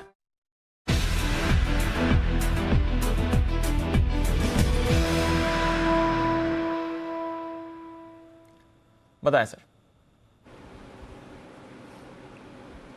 देखिए दीपांशु, कल अनिल जी शो के अंदर बात कर रहे थे गिफ्ट की, तो मैं और कुणाल जी ऐसे 2 पैनलिस्ट हैं जो कभी भी किसी को पैनलिस्ट के बर्थडे पर बर्थडे पिक देना नहीं भूलते हैं। तो किरण जी के बर्थडे पर को बर्थडे पिक है बैंक ऑफ बड़ौदा। जैसे भी किरण जी ने बोला कि ओपन इंटरेस्ट का कुछ बैरियर बता रहे थे, एक नीट क्लीन क्लियर ब्रेकआउट है।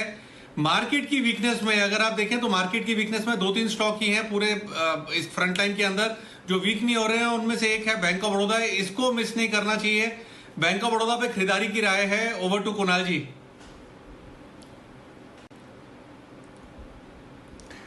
देखिए दीपांशु, हालांकि सारा analysis birthday boy Kiran ji ने ऑलरेडी कर दिया है, लेकिन मेरे और राकेश जी की खरीदारी की राय है बैंक ऑफ बड़ौदा में बड़ा ब्रेकआउट चार्ट पर आता हुआ दिखाई दे रहा है, तो किरण जी को समर्पित है। बड़ा ब्रेकआउट है, 93 रुपए 50 पैसे, 93 हाफ पर स्टॉप लॉस रख लें।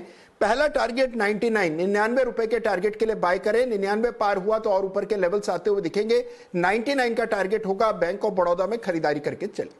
ओके, 99 का टारगेट किरण जी के लिए special birthday gift Rakesh ji Kunal जी की तरफ से। और किरण जी, एक रिटर्न गिफ्ट भी आपको देना ही पड़ेगा अपने पैनलिस्ट के लिए, तो आप जब तक रिटर्न गिफ्ट ढूंढते हैं तब तक ढेरों और कॉल्स तैयार है हमारे पैनल की तरफ से। श्रीकांत जी भी जुड़ रहे हैं, उनसे भी उनकी कॉल लेंगे, पर पहले बिगुल वागले का वंडर।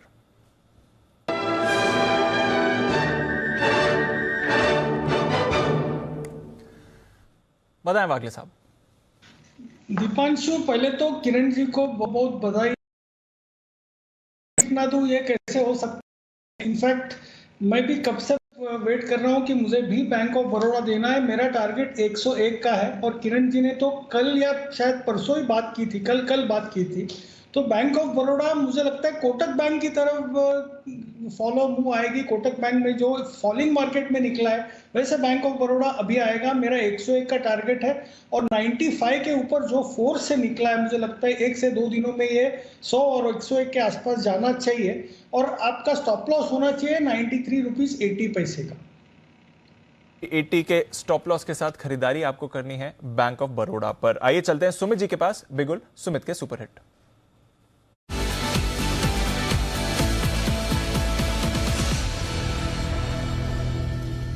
सुमित जी बताएं सर। दीपांशु, बाय साइड का स्टॉक आया है इस बारी 1730 1734 का अभी भाव चल रहा है। स्टॉक का नाम है ग्रासिम।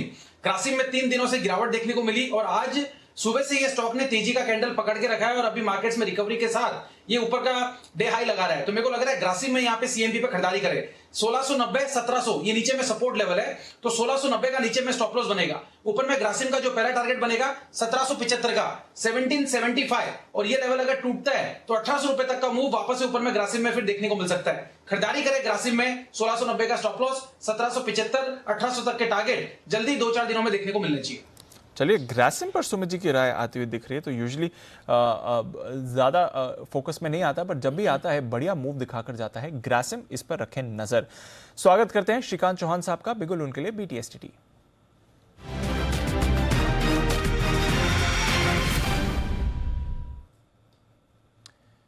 गुड आफ्टरनून श्रीकांत जी, बताएं सर। Good afternoon Deepanshu. देखिए, वैसे सभी ने बैंक स्टॉक्स के बारे में बात की है और आज किरण जी का बर्थडे भी है, और इनफैक्ट किरण जी ने अगर हम बोले तो 18,000 के लेवल्स को काफ़ी अच्छा सपोर्ट दिया है बैंक के स्टॉक्स में खरीदारी का व्यू देखे। साथ ही साथ अनिल जी का भी व्यू उतना ही स्ट्रांग है। तो हमें लगता है कि बैंक स्टॉक्स में एक जेन्युइन तेज़ी और बन सकती है, और करंट लेवल से एक्सिस बैंक में मुझे लगता है कि तेज़ी करनी चाहिए, क्योंकि अगर आप देखें तो इसमें एक स्पेसिफिक पैटर्न बन रहा है। इसके जो ऑल टाइम हाइज थे वो तकरीबन थे 827 के, और अभी अब जब ये पिछले 2 या 3 दिन में जब इसमें एक अच्छी तेज़ी देखने मिली थी तो इसने 827 के लेवल्स को ही छुआ था। तो जैसे ये ऑल टाइम हाई क्रॉस करेगा उसके बाद हमें लगता है कि ये स्टॉक कम से कम 880 या 890 के लेवल्स भी दिखा सकता है। तो काफ़ी बड़ा ब्रेकआउट एक इसमें बन सकता है आने वाले दिनों में। और पिछले 2 दिन के अगर फॉर्मेशन को देखते हो तो कल के लोज और आज के लोज इसमें सिमिलर है, जबकि मार्केट काफ़ी हद तक गिरा था आज के दिन में। तो हमें लगता है कि करंट लेवल से बिल्कुल एक्सिस बैंक को खरीदा जा सकता है, जो 805 के करीब ट्रेड कर रहा है। 790 का स्टॉप लॉस रखें, 790 का स्टॉप लॉस, 805 के करीब खरीदना है, और इमीडिएट टारगेट्स रहेंगे 827 830 के। बट उसके बाद हमें लगता है कि ये स्टॉक शायद 860 से लेकर 870 के लेवल्स भी दिखा सकता है।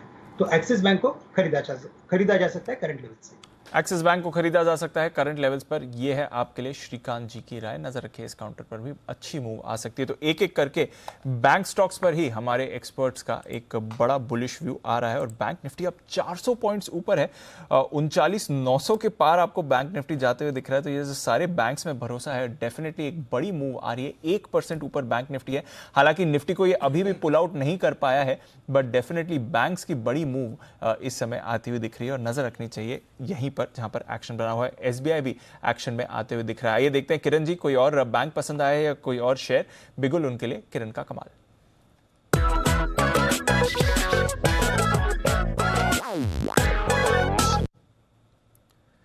बताएं किरण जी। दीप, थोड़ा हाई कन्विक्शन है और रिटर्न गिफ्ट है वागले जी को, राकेश कुणाल जी दोनों को, जिन्होंने मुझे डेडिकेटेड करके एक स्टॉक दिया था।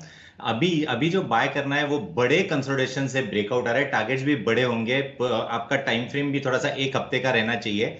बाय करना है Shriram transport finance.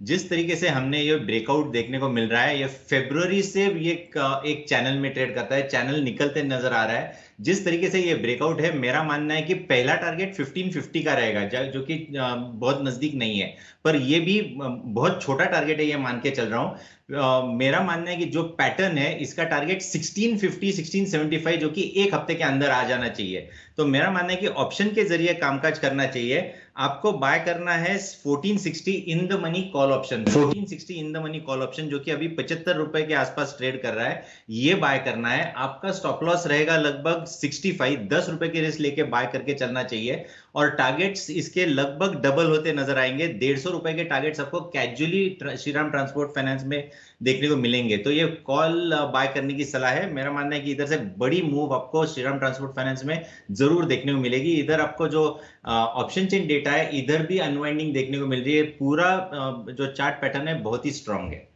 Shriram transport finance, इस पर आपको रखनी है नजर। बढ़िया एक्शन इस पर आते हुए दिख रहा है। बैंक्स और फाइनेंशियल्स में है अच्छा एक्शन, रिकवरी मोड में है बैंक निफ्टी।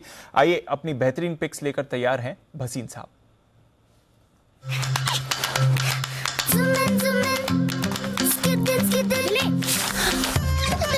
एबिक्स कैश हर खुशी के लिए काफी है।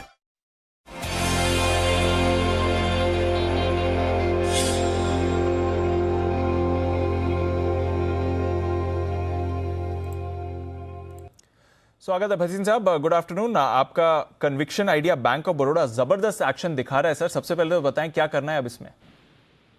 हाँ, गुड आफ्टरनून। तो देखिए, मैंने आपको कल ही कहा था 90 रुपए पे, और दीपांशु बैंक ऑफ बड़ौदा तो 98, 100 क्या 110 तक का टारगेट आ जाएगा by maybe end of November. But आपको मैं ये भी कहूँ कि देखिए, मैं 3 दिन से आपको हेज कॉल भी दे रहा हूँ, and how many people had the guts to tell you to sell Asian Paints at 3300। देखिए आज 2900 रुपए, you have made more than 13% in Asian Paints just shorting it. दूसरा आपको शॉर्ट कराया था JSW 708, 655 बिक गया। 524 वाला हिंडाल्को 495। ऑल 3 शॉर्ट्स है वर्क। आपके पास BEL और बंधन बैंक और बैंक ऑफ बड़ौदा तीनों आउट परफॉर्म है। तो मैं अभी भी कायम हूं कि I think second run banks are going to do extremely well, और बैंक ऑफ बड़ौदा तो यहाँ से is going to steal the show. 90 रुपए वाला 98 का आपको टारगेट था, 96 हो ही गया। अब आपके लिए 2 बाइज हैं, आप कहे तो मैं शुरू करूं। बिल्कुल सर, बताएं क्या है आज की कॉल। तो देखिए, थोड़ा सा मेरा कैरेक्टर आज डिफेंसिव है इस कारण से, because pharmas been out of flavour, but in my recent interaction हमें लगता है कि Lupin is undergoing a sea change, और लुपिन का जो न्यू लॉन्चेस हैं in the generic side, they are going to be very strong in the coming months and quarter. तो 915-16 में लीजिए, keep a stop loss of 897। Lupin is headed to 945 to 948। This would be, ये अगर आप इसको डिलीवरी कॉल बना ले तो बहुत अच्छा है, ये आपको शायद 1000 तक भी हो जाए, बट वॉलेटिलिटी को आपको बर्दाश्त करना है। दूसरा buy is a no brainer, Nippon NAM जिसे कहते हैं, निपॉन एसेट मैनेजमेंट। उनका जो फ्लोज है आप देख ही रहे हो, इस तरह का फ्लोज कभी नहीं देखा गया लाइफ में, और asset management companies are going to do extremely well. 453-55 में लीजिए, stop loss of 44। This is headed to 465 to 468। तो 2 कॉल्स आपके लिए, दोनों बाय कॉल्स भसीन साहब की तरफ से। शुक्रिया सर हमारे साथ जुड़ने के लिए और अपनी बेहतरीन कॉल्स देने के लिए। तो खरीदारी करनी है नैम इंडिया 465, 468 के टारगेट्स, और खरीदारी करनी है लुपिन 945 और 948 के टारगेट्स। ये 2 बेहतरीन कॉल्स भसीन साहब की तरफ से आती हुई दिख रही हैं। पर आइए नजर है कई सारे नतीजों का, और उसमें JSW स्टील, इसके नतीजे बाजार बंद होने के आसपास के समय पर ही यूजुअली आते हैं। एक बार जल्दी से जान लेते हैं क्या है बाजार का अनुमान। आशीष बताएं। दीपांशु, नतीजे तो बहुत ही शानदार देखने को मिलेंगे। कंपनी की आय में देखें तो 70% की ग्रोथ देखने को मिलेगी, और क्योंकि लगातार कीमतें बढ़ी हैं, बढ़ी हुई कीमतें सस्टेन भी की हैं, इसके चलते आप देखें इनके कामकाजी फ्रंट पर भी नतीजे काफ़ी शानदार रहेंगे। एबिटा में 124% की सालाना ग्रोथ नजर आएगी। मार्जिन जो है 23% से बढ़कर सीधे 30% हो जाएंगे, और कंपनी के मुनाफे में देखें तो 3.5 गुने की बढ़त आपको देखने को मिलेगी। एबिटा प्रति टन के लिहाज से भी आप देखें तो जो है आंकड़ा डबल होते हुए नजर आएगा। हर लिहाज से नतीजे, आंकड़ों के लिहाज से आप देखें, ऑपरेशनल फ्रंट पर देखें नतीजे काफ़ी बढ़िया रहेंगे। लेकिन कोकिंग कोल की कीमतों का असर कैसा होगा, आगे का आउटलुक कैसा है, इसके ऊपर नजर रहेगी। नतीजे तो काफ़ी शानदार रहेंगे। नतीजे जो आने वाले हैं शानदार JSW स्टील के। थोड़ा यहाँ पर आप मूड माहौल बाजार का जरूर बिगड़ते हुए देख रहे हैं, बट नतीजे अच्छे रह सकते हैं JSW स्टील के। बागले साहब, JSW स्टील चार्ट पर कोई राय सर?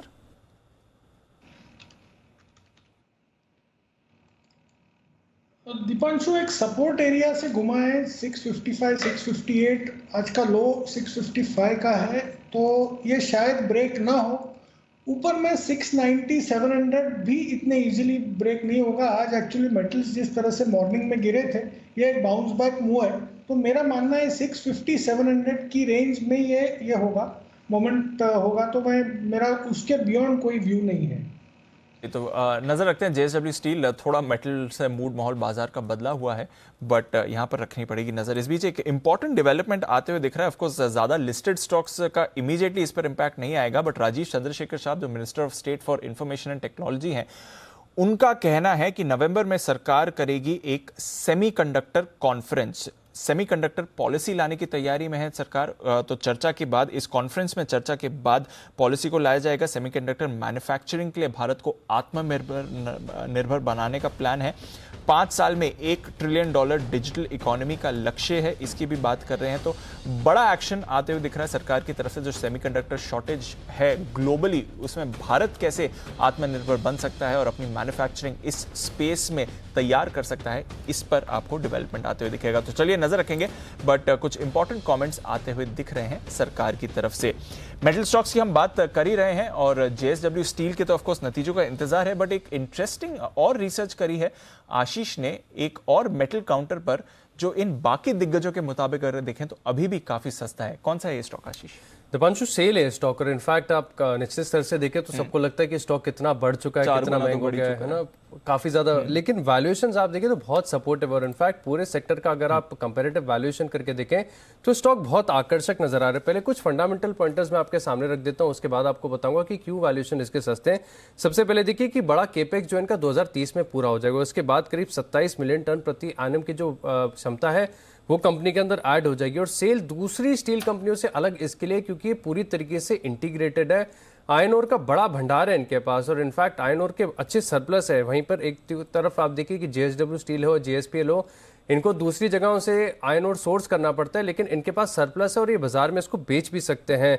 कर्ज लगातार स्टील कंपनीज कम कर रही हैं, सेल ने भी कम किया। पहले एक साल पहले तक बात की जाती थी कि इसकी बैलेंस शीट काफी कमजोर है क्योंकि डेट लेवल काफी ज्यादा था, लेकिन एक साल के अंदर ही अगर आप देखें तो कंपनी ने अपने कर्ज में करीब 30% की कटौती की है। 37,678 के आसपास करोड़ के आसपास जो है फिलहाल कर्ज चल रहा है। और मैनेजमेंट की तरफ से जो गाइडेंस है वो बहुत शानदार है, मान रहे हैं कि 20,000 करोड़ तक जो है कर्ज घटकर हो जाएगा। और जिस प्रकार से स्टील में एक बड़ी सुपर साइकिल देखने को मिल रही है, इनके मुनाफे में बढ़िया बढ़त होगी, कैश फ्लोज अच्छे होंगे, केपेक्स भी अगर आप देखें तो लगभग पूरा ही होने जा रहा है, तो यहाँ से जो कर्ज है इसमें और कमी आएगी, तो इंटरेस्ट कॉस्ट कम होगा, कंपनी का मुनाफा यहाँ से और बढ़ता हुआ नजर आएगा। अब सीधे ऊपर आते हैं इसके वैल्यूएशन पर। वैल्यूएशन आप देखें बहुत ज्यादा आकर्षक है। सबसे पहले इनके मार्केट कैप टू सेल्स के लिहाज से आप देखें तो सेल पूरे ही सेक्टर में सबसे सस्ता है, केवल 0.6 का है। और टाटा स्टील देखिए 0.9 है, 1.7 टाइम्स, लगभग 2 टाइम्स जेएसडब्ल्यू स्टील चल रहा है। जीएसपीएल भी देखे तो 1 टाइम्स, यानी मार्केट कैप टू सेल्स के लिहाज से जो है सेल सबसे सस्ता है।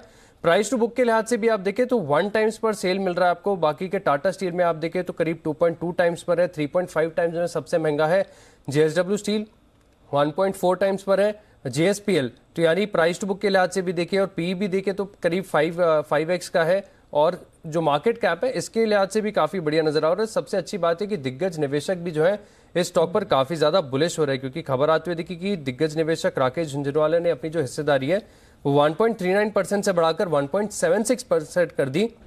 लेकिन जो अन्य विदेशी निवेशक देखें तो इनका भरोसा भी काफी बढ़िया है, करीब 10% वो हिस्सेदारी होल्ड करते हैं। और डीआईज भी देखें तो उन्होंने भी अपनी हिस्सेदारी जो है 14.5% से बढ़ाकर करीब 15% कर दिया है। यानी फंडामेंटल शानदार है, ग्रोथ अच्छी होगी और वैल्यूएशन तो सेक्टर में सबसे सस्ते हैं। सेक्टर का सबसे सस्ता काउंटर है और सभी पैमाने पर परफॉर्मेंस भी अच्छी रही है। एक और दिग्गज निवेशक से पूछें क्या करना चाहिए इस पर, जैन साहब खरीदेंगे सेल को? नहीं, देखिए मैं सेल तो सर्टेनली देखिए अच्छा कर ही रहा, और जब दिग्गज इन्वेस्टर इसमें निवेश किए हैं और वैल्यूएशंस के लिहाज से बहुत अच्छी स्टडी आशीष लाए हैं, ये पूरा सेक्टर वैसे बाजिंग हो रहा है और एक करेक्शन भी आ चुका ऊपर के लेवल से, तो बढ़िया लग रहा है। बाकी जेएसडब्ल्यू स्टील के नतीजे आज हैं तो मुझे लग रहा है कि वहां पे काफी हो सकता है कि कल फायरवर्क्स हो, अच्छे रिजल्ट्स आने की उम्मीद है। सो ओवरऑल सेल हो, टाटा स्टील हो या मेटल, सारे स्टॉक्स कहीं ना कहीं, जैसे बैंक निफ्टी आउट परफॉर्म करिए, ये भी एक सेक्टर है जो कि निफ्टी के साथ हो सकता है कि उस लेवल पे करेक्ट नहीं करे, और ऑलरेडी जब करेक्टेड हो गया तो अच्छे कई स्टॉक्स अच्छे सपोर्ट लेवल्स पे खड़े हैं। सो आई बिलीव कि सेल, टाटा स्टील और जेएसडब्ल्यू में जिन्होंने भी निवेश कर रखा है वो निवेशित रहें, और कोई करेक्शन आए तो लेने की कोशिश करें। और जेएसडब्ल्यू स्टील मेरा वन ऑफ द फेवरेट्स है पूरे सेक्टर। ओके, तो जेएसडब्ल्यू स्टील पर ज्यादा भरोसा है जैन साहब का, नजर रखनी पड़ेगी इस काउंटर पर। बाजार है रिकवरी के मोड में, और आइए यहां पर दो बढ़िया स्ट्रैटेजीज आपके लिए हैं तैयार। सबसे पहले स्वागत करते हैं निफ्टी के निशानेबाज नितिन मोरारका का।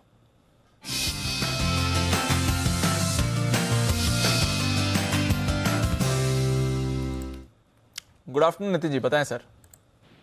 देखिए सर, अभी हम शॉर्ट कवरिंग होने की उम्मीद लग रही है क्लोजिंग में, तो 18,150 की कॉल लेंगे जो 20 रुपए में मिलती है। ये एक तरीके से हीरो जीरो भी हो गया, बट इसका स्टॉप लॉस हम 5 रुपए का रखेंगे, यानी मैं 15 रुपए का रिस्क रख रहा हूँ। मुझे 19 से 20 रुपए में मिल रही है और टारगेट होगा 40 रुपए का, क्योंकि जिस तरीके से अभी बैंक निफ्टी में बाइंग आई है, काफी हद तक कॉल राइटर्स पैनिक में अपनी पोजीशन काट रहे हैं। तो हो सकता है नेक्स्ट आधे घंटे में पैनिक बाइंग आए, जिससे कि ऑप्शन राइटर अपनी पोजीशन काटेंगे। तो 18,150 की कॉल 40 रुपए हो सकती है, 20 रुपए में हम ले रहे हैं, स्टॉप लॉस 5 का रख रहे हैं। ओके, तो एक तरह से हीरो जीरो कॉल ही हो जाएगी। 18,150 की कॉल खरीदनी है निफ्टी की 20 रुपए में और डबल हो सकती है ये। बैंक निफ्टी पर कोई व्यू नितिन जी, जिस तरह से अच्छी तेजी बनी है?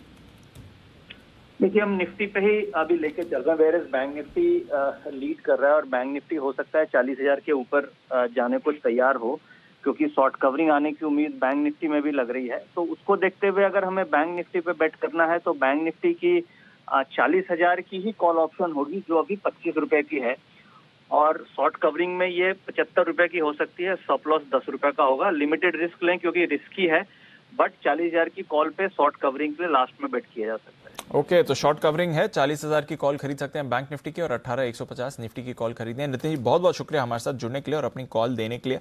और बैंक निफ्टी पर रखिए नजर, क्योंकि जो डेज हाई है बैंक निफ्टी का, वो अपने रिकॉर्ड हाई से सिर्फ और सिर्फ 50 अंक दूर है। तो 40,000 के पार एक बार बैंक निफ्टी अटेम्प्ट कर सकता है। फिलहाल थोड़ा डिप करके वापस 39,900 पर आपको आते हुए दिख रहा है। चलते हैं वागले साहब के पास, बिगुल वागले का वंडर।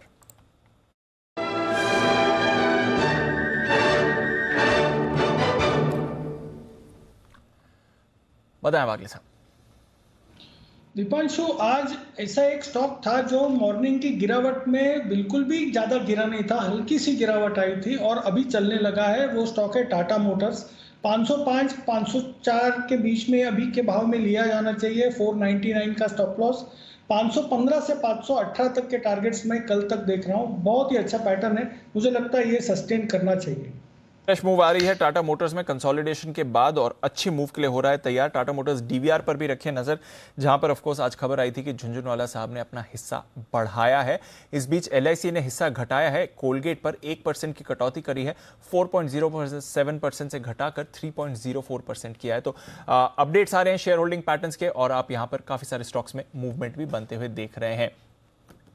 आइए एक बिगुल जय ठक्कर के लिए कैश का ऑप्शन।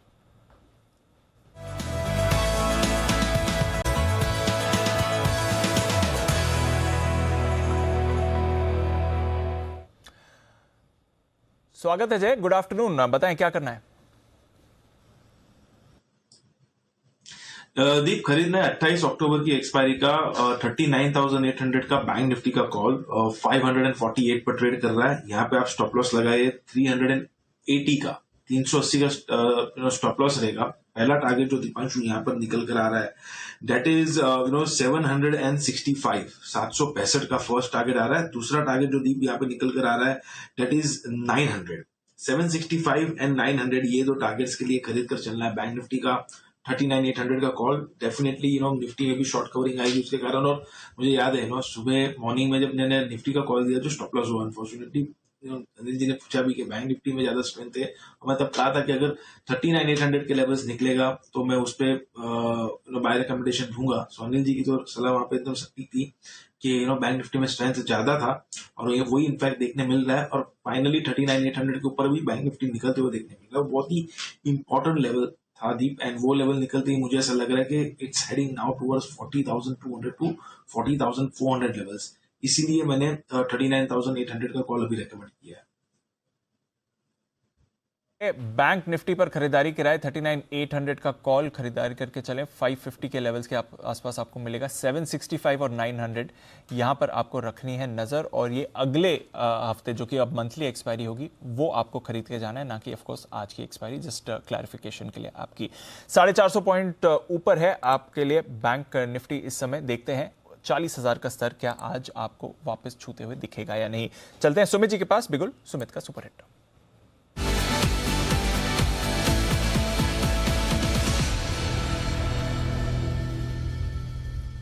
बताएं सुमित जी।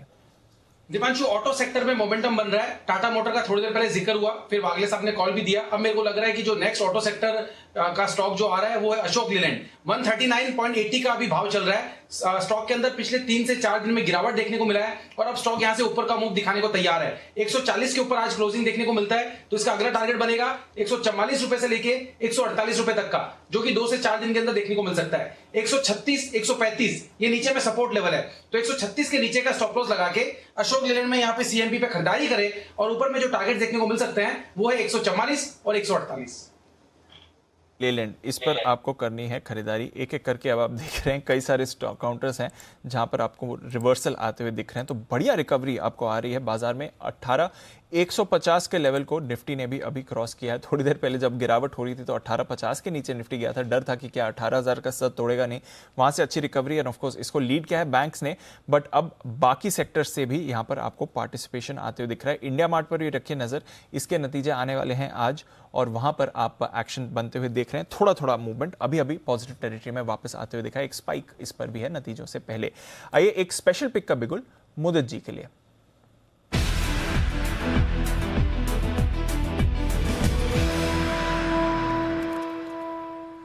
बताएं मुदित जी, गुड आफ्टरनून। गुड आफ्टरनून दीप, बिल्कुल एक स्पेशल पिक है और ये पिक किरण जी को डेडिकेटेड है। आज उनका बर्थडे है, तो wish you very happy birthday Kiran ji. और मेरी तरफ से जो गिफ्ट है वो पिक है कैनफिन होम्स। कैनफिन होम्स यहीं पर बाय करने की सलाह है। 698 CMP है। कल के लिए BTSC करके जाइए। 720 से 725 तक के अपसाइड मूव कैनफिन होम में नजर आएंगे। स्टॉप लॉस रहेगा 686 का।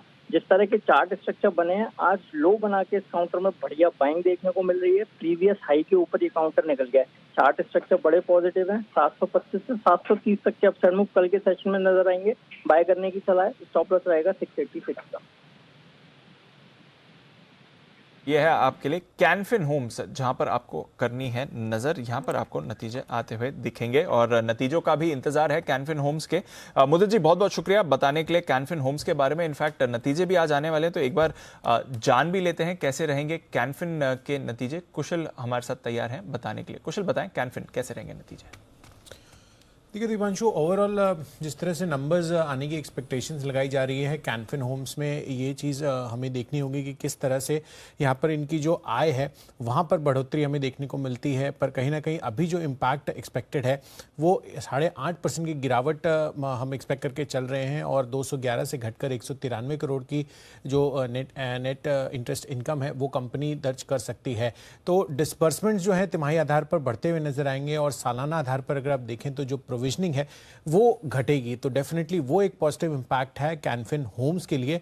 और जो एसेट क्वालिटी पर है उस पर कहीं ना कहीं दबाव देखने को मिलेगा। तो डिसबर्समेंट्स बढ़ेंगी पर कहीं ना कहीं जो एसेट क्वालिटी है उस पर इंपैक्ट आपको आता हुआ नजर आ सकता है। और इसी वजह से जो नंबर्स हमें देखने को मिल रहे हैं और जो मुनाफे की एक्सपेक्टेशंस है वो 128 करोड़ पर हम लगाकर चल रहे हैं। चलिए, तो कैनफिन होम्स पर रखनी पड़ेगी नजर कैसे रहते हैं नतीजे। चार्ट काफी एक्टिव रही है इसकी और स्पेशल पिक के तौर पर मुदित जी भी यहां पर आपको खरीदारी की राय दे रहे हैं। तो कैनफिन होम्स नजर रखेंगे। थोड़े मिले जुले नतीजे रह सकते हैं अगर आप साल दर साल इनकी परफॉर्मेंस देखें तो।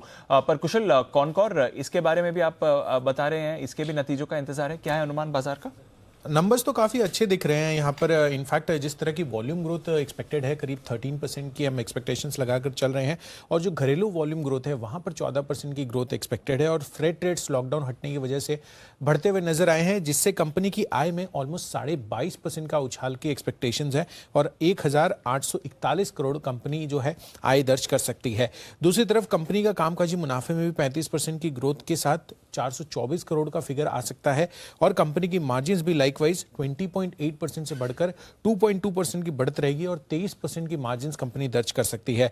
मुनाफे की जहां तक बात है 38% की ग्रोथ के साथ 260 करोड़ का फिगर कंपनी दर्ज करती हुई नजर आ सकती है। तो ओवरऑल अगर आप देखें तो नंबर्स हर एक पैरामीटर पर बेहतर रहने का अनुमान है और हमें यह चीज देखना होगा कि मैनेजमेंट की कमेंट्री में वॉल्यूम ग्रोथ पर क्या आउटलुक है, साथ ही कंटेनर की कमी के कारण से किस तरह का इंपैक्ट यहां पर क्रिएट होता हुआ दिखा है। ओके, तो यह है आपके लिए कॉनकॉर, यहां पर है नजर नतीजों के लिहाज से। श्रीकांत जी जरा चार्ट्स पर राय दें। कॉनकॉर थोड़ा वैसे कंसोलिडेशन जोन में रहा है ये काउंटर, क्या व्यू बनता है सर? बिल्कुल, तो इनफैक्ट दीपांशु अगर जितने भी PSU स्टॉक्स है उनमें अगर आप देखें तो एक अच्छी तेजी बनी थी और उसके बाद एक अच्छा अभी करेक्शन भी हमें देखने मिल रहा है। लेकिन कंटेनर कॉर्पोरेशन के ओवरऑल पैटर्न को देखते हैं तो एक रेंज के अंदर, एक दायरे के अंदर इसने काफ़ी बड़ा वक्त निकाला है और वापस एक बार 660 665 के एक लोअर बाउंड्री पे आ गया है। हमें लगता है कि जैसे ओवरऑल मोमेंटम बना है PSU स्टॉक्स में, स्पेशली जो डाइवेस्टमेंट से रिलेटेड स्टॉक्स हैं, हमें लगता है करंट लेवल से ये काफ़ी अट्रैक्टिव बेट हो सकता है पोजिशनल ट्रेडर्स के लिए। तो 660 के करीब बिल्कुल इसे बाय किया जा सकता है। 640 का स्टॉप लॉस रखें क्योंकि नियर बाय का स्टॉप लॉस रखना जरूरी है और वही लोअर बाउंड्री है इस पर्टिकुलर ट्रेडिंग रेंज की। और वापस हमें लगता है कि ये स्टॉक 700 से लेकर 720 के लेवल्स दिखा सकता है और चूंकि इसने काफ़ी बड़ा वक्त निकाला है तो हमें लगता है कि इसमें बुलिश बायस है और इवेंचुअली ये स्टॉक वापस बाउंस बैक कर सकता है। ओके, तो एक बाउंस बैक इस पर आ सकता है। अब देखना पड़ेगा कि क्या नतीजों से इस स्टॉक में नई जान आती है कि नहीं। थोड़ा कंसोलिडेट, थोड़ा सबड्यूड रहा है जहां तक कॉनकॉर की बात है। नजर रहेंगे इसके नतीजों पर भी। UPL जरा इस पर भी रखिए नजर क्योंकि काफी सारे एक्शन आपको UPL में आते हुए दिख रहे हैं। LIC ने यहां पर हिस्सेदारी बढ़ाई है, 8.93% से बढ़ाकर 10.12% LIC ने UPL में हिस्सेदारी करी है। ICICI प्रू ने हिस्सेदारी घटाई है, 1.02% थी पिछले क्वार्टर में, अब उनका नाम नहीं आ रहा है। पर नजर रखिए UPL में थोड़े फंड चेंजेस हुए हैं।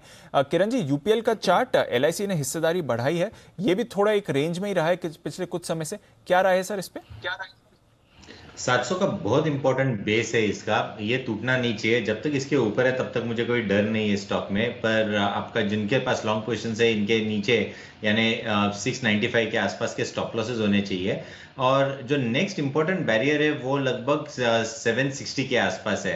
760 के ऊपर मैं बहुत एग्रेसिव हो जाऊंगा इस काउंटर पे, जहाँ पे 850 और इसके ऊपर के टारगेट देखने को मिलेंगे। जिस तरीके से हमने वर्टिकल रैली देखी, थोड़ा सा टाइम करेक्शन ये स्टॉक दिखा रहा है, पर चार्ट पैटर्न अभी भी कोई खराबी नहीं है। 760 के ऊपर एग्रेसिवली बाय की रिकमेंडेशंस आ जाएगी इस काउंटर में। ओके, तो नजर रखिए UPL ये एक काउंटर है जहां पर आपको फोकस बना के रखना है। बैन से बेनिफिट 10 स्टॉक्स हैं इस बार बैन में, क्या हो सकते हैं कल के लिए बदलाव, आइए जानते हैं आशीष के साथ।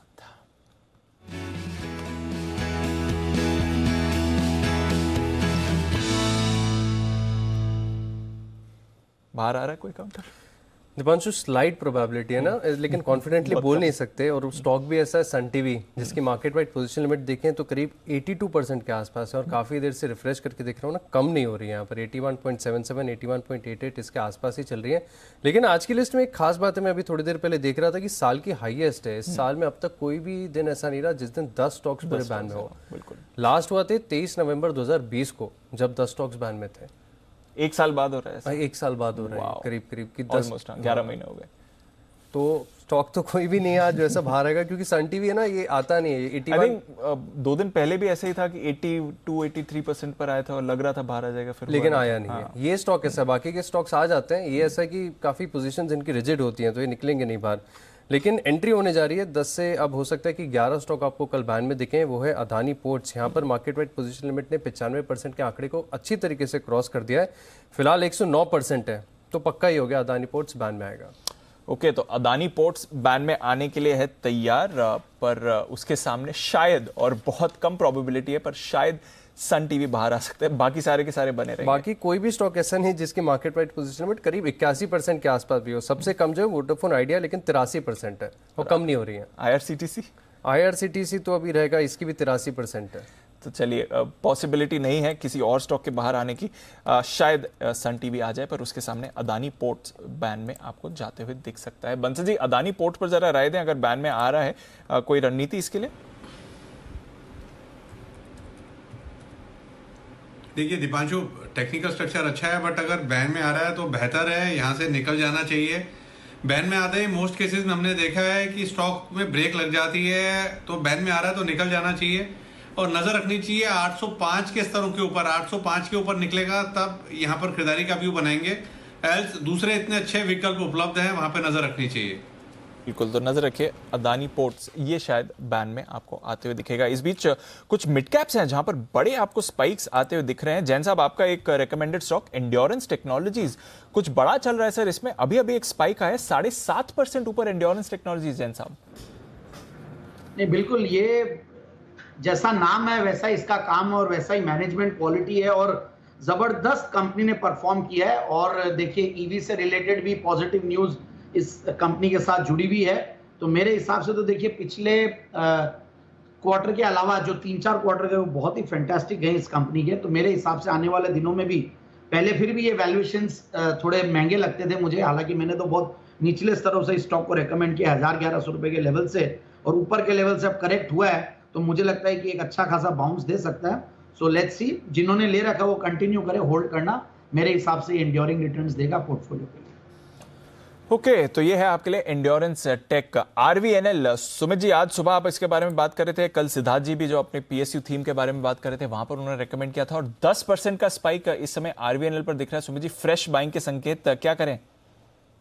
देखिए इस स्टॉक का विकास हो रहा है, ये स्टॉक ने एक ब्रेकआउट दे दिया है। मैंने सुबह भी कहा था और मैं इस स्टॉक को 18 रुपए के लेवल से कंटिन्यूसली रिकमेंड करते हुए आ रहा हूं। तो रेल विकास निगम लिमिटेड का नया विकास हो रहा है। ये स्टॉक यहां से 37 रुपए से 40 रुपए के इमीडिएट शॉर्ट टर्म के टारगेट दिखाएगा और 40 के ऊपर क्लोजिंग मिलने पे ये हाफ सेंचुरी मारेगा। पोजीशंस होल्ड करें, स्टॉक में ब्रेकआउट है, जल्दी यहां से बड़ा मूव ऊपर की तरफ देखने को मिलना चाहिए। ओके, तो ये है आपके लिए राय RVNL पर, जहां पर आपको रखनी है नजर। मूव आते हुए दिख रहा है, एंड्योरेंस टेक पर मूव आ रहा है। गैलेक्सी सर्फेक्टेंट्स को देखिए, यहां पर अच्छी तेजी बन रही है। SKF India, Bharat Dynamics, Timken, Carborundum, Tube Investment, Kalpataru Power, V Guard, यहाँ सारे ऐसे स्टॉक्स हैं और इकोनॉमी से जुड़े कुछ काउंटर्स हैं जहां पर आपको एक एक करके एक बड़ा स्पाइक आते हुए दिख रहा है इस समय ट्रेड में। तो नजर रखिए, इन सभी काउंटर्स पर अच्छी खरीदारी दिख रही है। आइए, किरण जी और वागले साहब अपनी कॉल्स के साथ तैयार। बिगुल, पहले वागले का वंडर।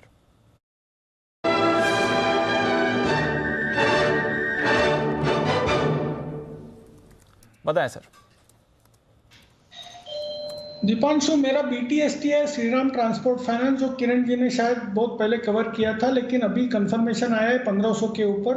1540 तक की मूव मुझे कल के दिन में दिखती है। आपका स्टॉप लॉस होना चाहिए 1485। ओके, तो श्रीराम ट्रांसपोर्ट फाइनेंस, अभी थोड़ी देर पहले किरण जी ने ऑप्शंस के जरिए यहां पर आपको खरीदारी की राय दी थी। वागले साहब आपको फ्यूचर्स के लेवल्स बता रहे हैं, दोनों विकल्प हैं आपके सामने, ट्रेड कर सकते हैं। 1540 का टारगेट रहेगा वागले साहब के लिए। एक बिगुल श्रीकांत जी के लिए BTST।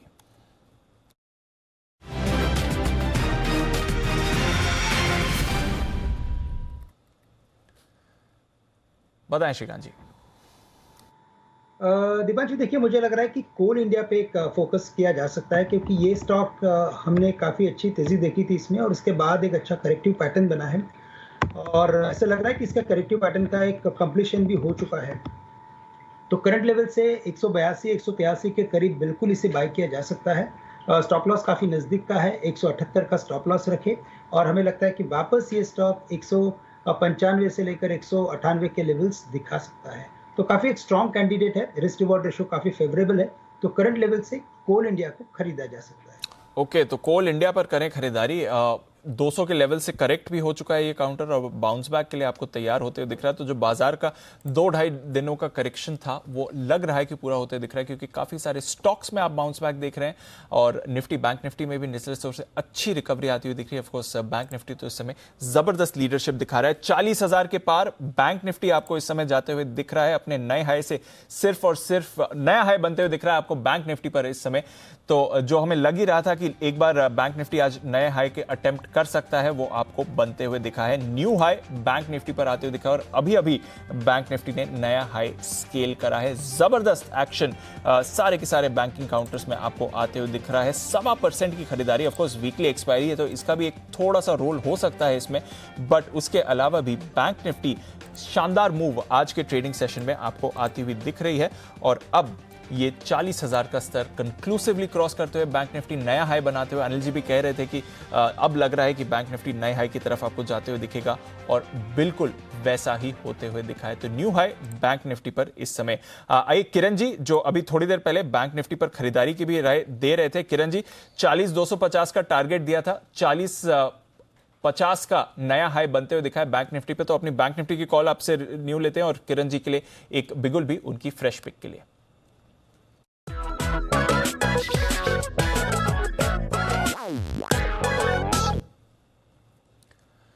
बताएं सर। दीप, मैंने बैंक निफ्टी फ्यूचर्स की बात की थी और अभी 100 पॉइंट दूर है टारगेट के लिए, और जो 100 पॉइंट अभी जो बाकी है इसके लिए जो बैंकिंग काउंटर है जो पार्टिसिपेट करना चाहिए वो है आईसीआईसीआई बैंक। कल के लिए आईसीआईसीआई बैंक लेके जाना चाहिए। 46 लाख शेयर से 750 के कॉल ऑप्शन में जहां पे ट्रैप हो चुके हैं, और 760 के कॉल ऑप्शन में अनवाइंडिंग देखने को मिल रही है। बहुत अच्छी बात होती है। थोड़ी देर पहले मैंने श्रीराम ट्रांसपोर्ट फाइनेंस के बारे में भी यही बात की थी। देखिए श्रीराम ट्रांसपोर्ट फाइनेंस किस तरीके से अपमूव दिखा रहा है। अभी आईसीआईसीआई बैंक भी दिलाता नजर आएगा। आज के लिए अभी 15 मिनट बाकी है, शायद 13 मिनट बाकी है। मेरा मानना है कि 762 764 के टारगेट्स आपको कैश मार्केट में आईसीआईसीआई बैंक में देखने को मिल जाने चाहिए शॉर्ट कवरिंग की वजह से, और हमारा जो बैंक निफ्टी का टारगेट वो हासिल होता नजर आ जाना चाहिए।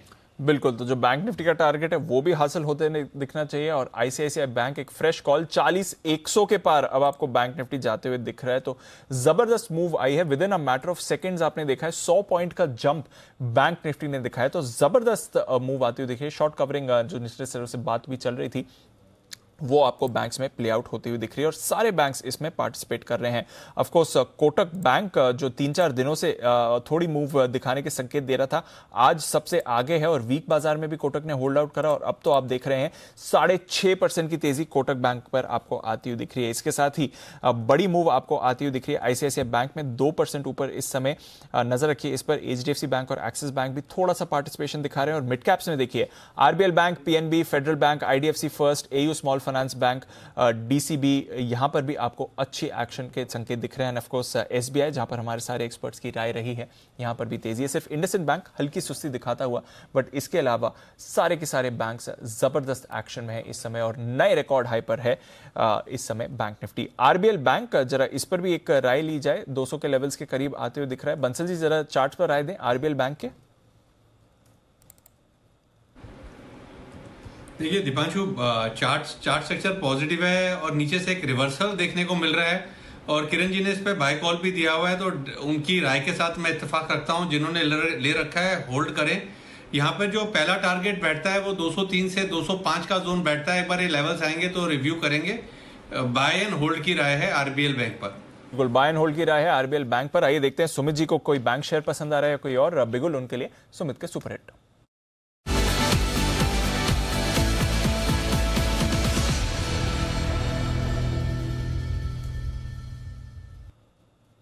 बताएं सुमित जी। बैंकिंग और फाइनेंशियल स्टॉक्स में मोमेंटम सडन बनना स्टार्ट हुआ जैसे ही बैंक निफ्टी 40,000 के ऊपर आया, एक एक स्टॉक करके ब्रेकआउट आ रहे हैं। तो मेरे पास जो स्टॉक अभी ब्रेकआउट में आया है वो है financial stock Mahindra and Mahindra finance. 191 रुपए 50 पैसे का अभी भाव चल रहा है। महिंद्रा एंड महिंद्रा फाइनेंस में अब यहां से ऊपर का मूव देखने को मिलना चाहिए। कल की जो एक बेरिश कैंडल थी उसको स्टॉक ने आज सिंगल कैंडल में एंगल्फ कर दिया है, यानी कि कल का मंदी का कैंडल पूरा का पूरा तेजी में कन्वर्ट हो चुका है आज की कैंडल में। स्टॉक मेरे को लग रहा है यहां से अब की बार 200 का लेवल पार करने को तैयार है। इमीडिएट टारगेट बनेंगे स्टॉक के ऊपर में 196 रुपए से लेकर 200 रुपए तक के। महिंद्रा एंड महिंद्रा फाइनेंस को यहां पे सीएमपी पे खरीदारी करें। 186 187 नीचे में सपोर्ट रहेगा, तो 186 का स्टॉप लॉस लगा के खरीदारी करें। 2 से 3 दिनों में ये स्टॉक 200 रुपए का लेवल क्रॉस कर सकता है। तो ऊपर में जो इमीडिएट टारगेट होंगे 196 और 200, ये 2 टारगेट देखने को मिल सकते हैं। 196 और 200 के टारगेट्स के लिए खरीदारी करें। M&M फाइनेंस, ये है आपके लिए राय सुमित जी की तरफ से। बैंक्स पर है बढ़िया मोमेंटम, और एक बैंक जिसके नतीजों का भी है इंतजार, फेडरल बैंक। कैसे रहेंगे इसके नतीजे, आइए जानते हैं कुशल के साथ। कुशल बताएं। देखिए दीपांशु, दमदार सेट ऑफ नंबर्स की एक्सपेक्टेशंस यहाँ पर लगाई जा रही है। खासकर अगर आप देखिए कंपनी की जो एनआईआई है बैच से आए, वहाँ पर करीब 6% की बढ़त की एक्सपेक्टेशंस हैं, क्योंकि कहीं ना कहीं जो इनकी लोन ग्रोथ है वो इंडस्ट्री से बेटर रहने का अनुमान लगा रहे हैं, और 10% की लोन ग्रोथ की एक्सपेक्टेशंस हैं। इनफैक्ट कंपनी की जो मुनाफा है वहाँ पर भी 31% की बढ़त के साथ 405 करोड़ पर यह आंकड़ा पहुँचता हुआ नजर आ सकता है। और खासा कर अगर आप प्रोविजनिंग देखें कंपनी की, क्वार्टर ऑन क्वार्टर बेसिस पर 17% डिक्लाइन होकर 490 करोड़ का आंकड़ा हो सकता है। इनफैक्ट कंपनी की जो एसेट क्वालिटी है वो भी स्थिर रहने की ही हमारी आशंका है, और 3.5% पर जीएनपीए ऑलमोस्ट स्टेबल रह सकते हैं, और एनएनपीए में 1.23% से घटकर 1.2% कंपनी अपने एनएनपीए भी डिक्लेयर कर सकती है। इनफैक्ट यहां पर 2 चीजों पर फोकस रखना है। पहले तो गोल्ड लोन और रिटेल पोर्टफोलियो में किस तरह की ग्रोथ ट्रेंड है, और साथ ही स्लिपेजेस और रीस्ट्रक्चरिंग के क्या आंकड़े आते हुए नजर आते हैं। ओके, तो नजर रहेगी फेडरल बैंक, किस तरह के यहां पर आपको नतीजे आते हुए दिखेंगे, बट एक्शन में है काउंटर इस समय। कुणाल जी, फेडरल बैंक के चार्ट पर कोई राय सर?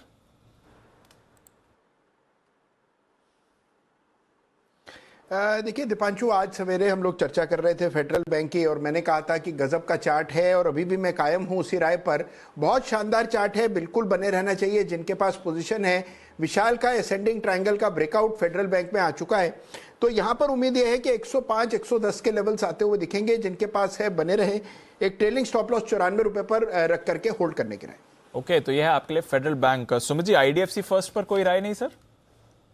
आ रहा है दीपांशु, मोमेंटम इसके अंदर आ रहा है। मैं थोड़ा सा ऊपर का लेवल का ब्रेक होने का वेट कर रहा था, तो मेरे को लग रहा है कि एक बार इसके अंदर लेवल्स ब्रेक हो जाए, फिर इसके अंदर फ्रेश बाय बिल्कुल बनेगा। लेकिन स्टॉक यहां से ऊपर का मूव दिखाने को तैयार है। 50 रुपए का लेवल जैसे ही टूटेगा तो 54 से 55 रुपए तक के मूव जल्दी शॉर्ट टर्म में स्टॉक के अंदर देखने को मिलेंगे। बिल्कुल जबरदस्त मूव आते हुए दिख रहा है बैंक्स पर। और थोड़ी देर पहले कैश का ऑप्शन जय ने भी कहा था 39,800 की कॉल अगले हफ्ते की एक्सपायरी, जो मंथली एक्सपायरी होगी वो खरीद कर जाएं। तो जय से अपडेट लेते हैं उस कॉल का भी और फिर उनका जैकपॉट शेयर भी जानते हैं। बिल्कुल जय का जैकपॉट।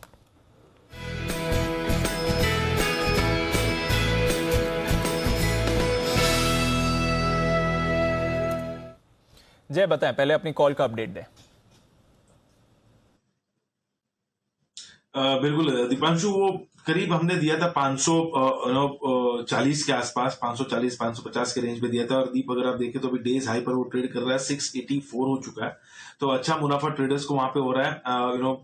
पार्शियल प्रॉफिट बुक करे या तो स्टॉप लॉसेस ट्रेल करने की मेरी सलाह रहेगी। और मैं कहूंगा मोमेंटम काफी मजबूत है यहाँ पे। बैंकिंग में इनफैक्ट और भी तेजी हमें देखने मिलेगी। जहां तक दीप हमने बात किया था कि 40-200 और फिर 40-400, तो 200 तो हो गया ऑलमोस्ट, अब 40-400 की ओर भी जा रहा है। एंड आई थिंक वो जैसे होगा हमारे टारगेट्स इजीली हासिल हो जाने चाहिए। बैंकिंग में बहुत ही जबरदस्त मोमेंटम है। इसलिए आफ्टरनून शो में भी दीपांशु मैं कहूंगा कि मैंने कोटक बैंक पर बाय रिकमेंडेशन दिया था दोपहर को 1:30 बजे के शो में, और श्रीराम ट्रांसपोर्ट फाइनेंस भी दिया था और वहां पे भी ऑलमोस्ट टारगेट हासिल होते हुए नजर आ रहे हैं। सो अब जो मेरे पास रिकमेंडेशन है, अगर दीप ओके हो तो मैं अभी उस पर रिकमेंडेशन दे। बिल्कुल जय बताएं। अभी बैंकिंग में से पीएसयू बैंक में से कैनरा बैंक, इसका 200 के स्ट्राइक का कॉल ऑप्शन खरीदने की सलाह दी। ये चल रहा है करीब 7.5 के आसपास, इसको खरीदना है। 4.5 का आप स्टॉप लॉस लगाइए। एंड ऊपर में जो फर्स्ट टारगेट रहेगा इसका 11.5 का रहेगा, सेकंड टारगेट रहेगा 13 का। 11.5 और 13 ये दो टारगेट्स रहेंगे। कल के क्लोजिंग में हमने फेडरल बैंक दिया था दीप, उसमें काफी अच्छे टारगेट्स हमारे सारे हासिल हो चुके हैं आज के ट्रेडिंग सेशन में। अब कैनरा बैंक दे रहा हूँ 200 के स्ट्राइक का कॉल ऑप्शन। मुझे ऐसा लग रहा है कि जैसा मूव कल फेडरल में मैंने एंटिसिपेट किया था, वैसे ही हमें अब कल कैनरा बैंक में देखने मिल सकता है। स्पॉट लेवल्स पर अगर मैं बात करूं तो मुझे 210 तक के लेवल्स इमीडिएट बेसिस पर नजर आ रहे हैं। ओके, तो 210 के लेवल्स इमीडिएट बेसिस पर कैनरा में आ रहे हैं। ऑप्शंस के जरिए आप ट्रेड कर सकते हैं। 200 का कॉल खरीदना है, एग्जैक्टली उसी लेवल पर आपको फिलहाल स्टॉक भी ट्रेड करते हुए दिखेगा। 7.5 पे मिलेगा ये टारगेट, 11.5 से 13 का आप रख सकते हैं। तो कॉल ऑप्शन के जरिए करिए खरीदारी। बट बड़ी मूव आती हुई दिख रही है। लाइफ हाई पर आपको आईसीआईसीआई बैंक भी इस समय आते हुए दिखेगा। जबरदस्त एक्शन है। और इस बीच किरण जी का जो कॉल था 40,250 के टारगेट के लिए खरीदारी करने का बैंक निफ्टी पर, किरण जी आ गए टारगेट्स? दीप 2.5 रुपए के से चूक गए तो कंसिडर करना चाहिए 40,000 के फिगर को जानते हुए। आज तो कंसिडर डेफिनेटली करना पड़ेगा। बर्थडे है आपका और बर्थडे पर जो आपकी ये कॉल रही, जबरदस्त एक्शन बैंक निफ्टी फ्यूचर्स पर खरीदारी की राय दी थी। तो राउंड ऑफ कर देते हैं। 50th बर्थडे पर 4250 का टारगेट, बैंक निफ्टी का target almost hit Kiran ji की तरफ से। जबरदस्त कॉल उस समय किरण जी की आई थी और वहां से देखिए बैंक निफ्टी ने एक शानदार उछाल इस समय आपको दिखाया। निफ्टी को भी पुल अप कराया। निफ्टी 18,200 के ऊपर आपको आते हुए दिख रहा है। तो जो ये बैंक्स की मूव आई है, इसका पूरा इंपैक्ट आपको निफ्टी पर भी आते हुए दिख रहा है। और अब वापस 18,200 पर निफ्टी भी है। तो अभी थोड़ी देर पहले जो Nitin ji hero zero call आपको देकर गए थे, यहां पर भी आपने जबरदस्त एक्शन बनते हुए देखा है। तो नजर रखिए, बाजार बढ़िया रिकवरी के मूड में इस समय आता हुआ दिखेगा। बायोकॉन, इस पर भी एक अच्छी रिकवरी आई है। हालांकि नतीजे भी इसके आने वाले हैं। कुशल, क्विकली बता दीजिए बायोकॉन क्या है अनुमान, क्योंकि अभी अभी स्टॉक पर भी अच्छी मूव आ रही है। देखिए, आय के फ्रंट पर 9% की तेजी का एक्सपेक्टेशंस हम कर चल रहे हैं। 1900 करोड़ की आय आ सकती है। साथ ही अगर आप मार्जिन्स देखें तो 23% पर ऑलमोस्ट स्टेबिलिटी यहां पर भी बनी रहेगी, पर कहीं ना कहीं मुनाफे पर थोड़ा सा दबाव आ सकता है 174 से 160 पर टॉप लाइन और जो मार्जिन्स हैं वो बेहतर रहेंगे। बिल्कुल, तो बढ़िया नतीजे रहेंगे बायोकॉन के। स्टॉक भी आपको एक्शन में आते हुए दिख रहा है। एक क्विक बिगुल श्रीकांत जी के लिए BTSTT।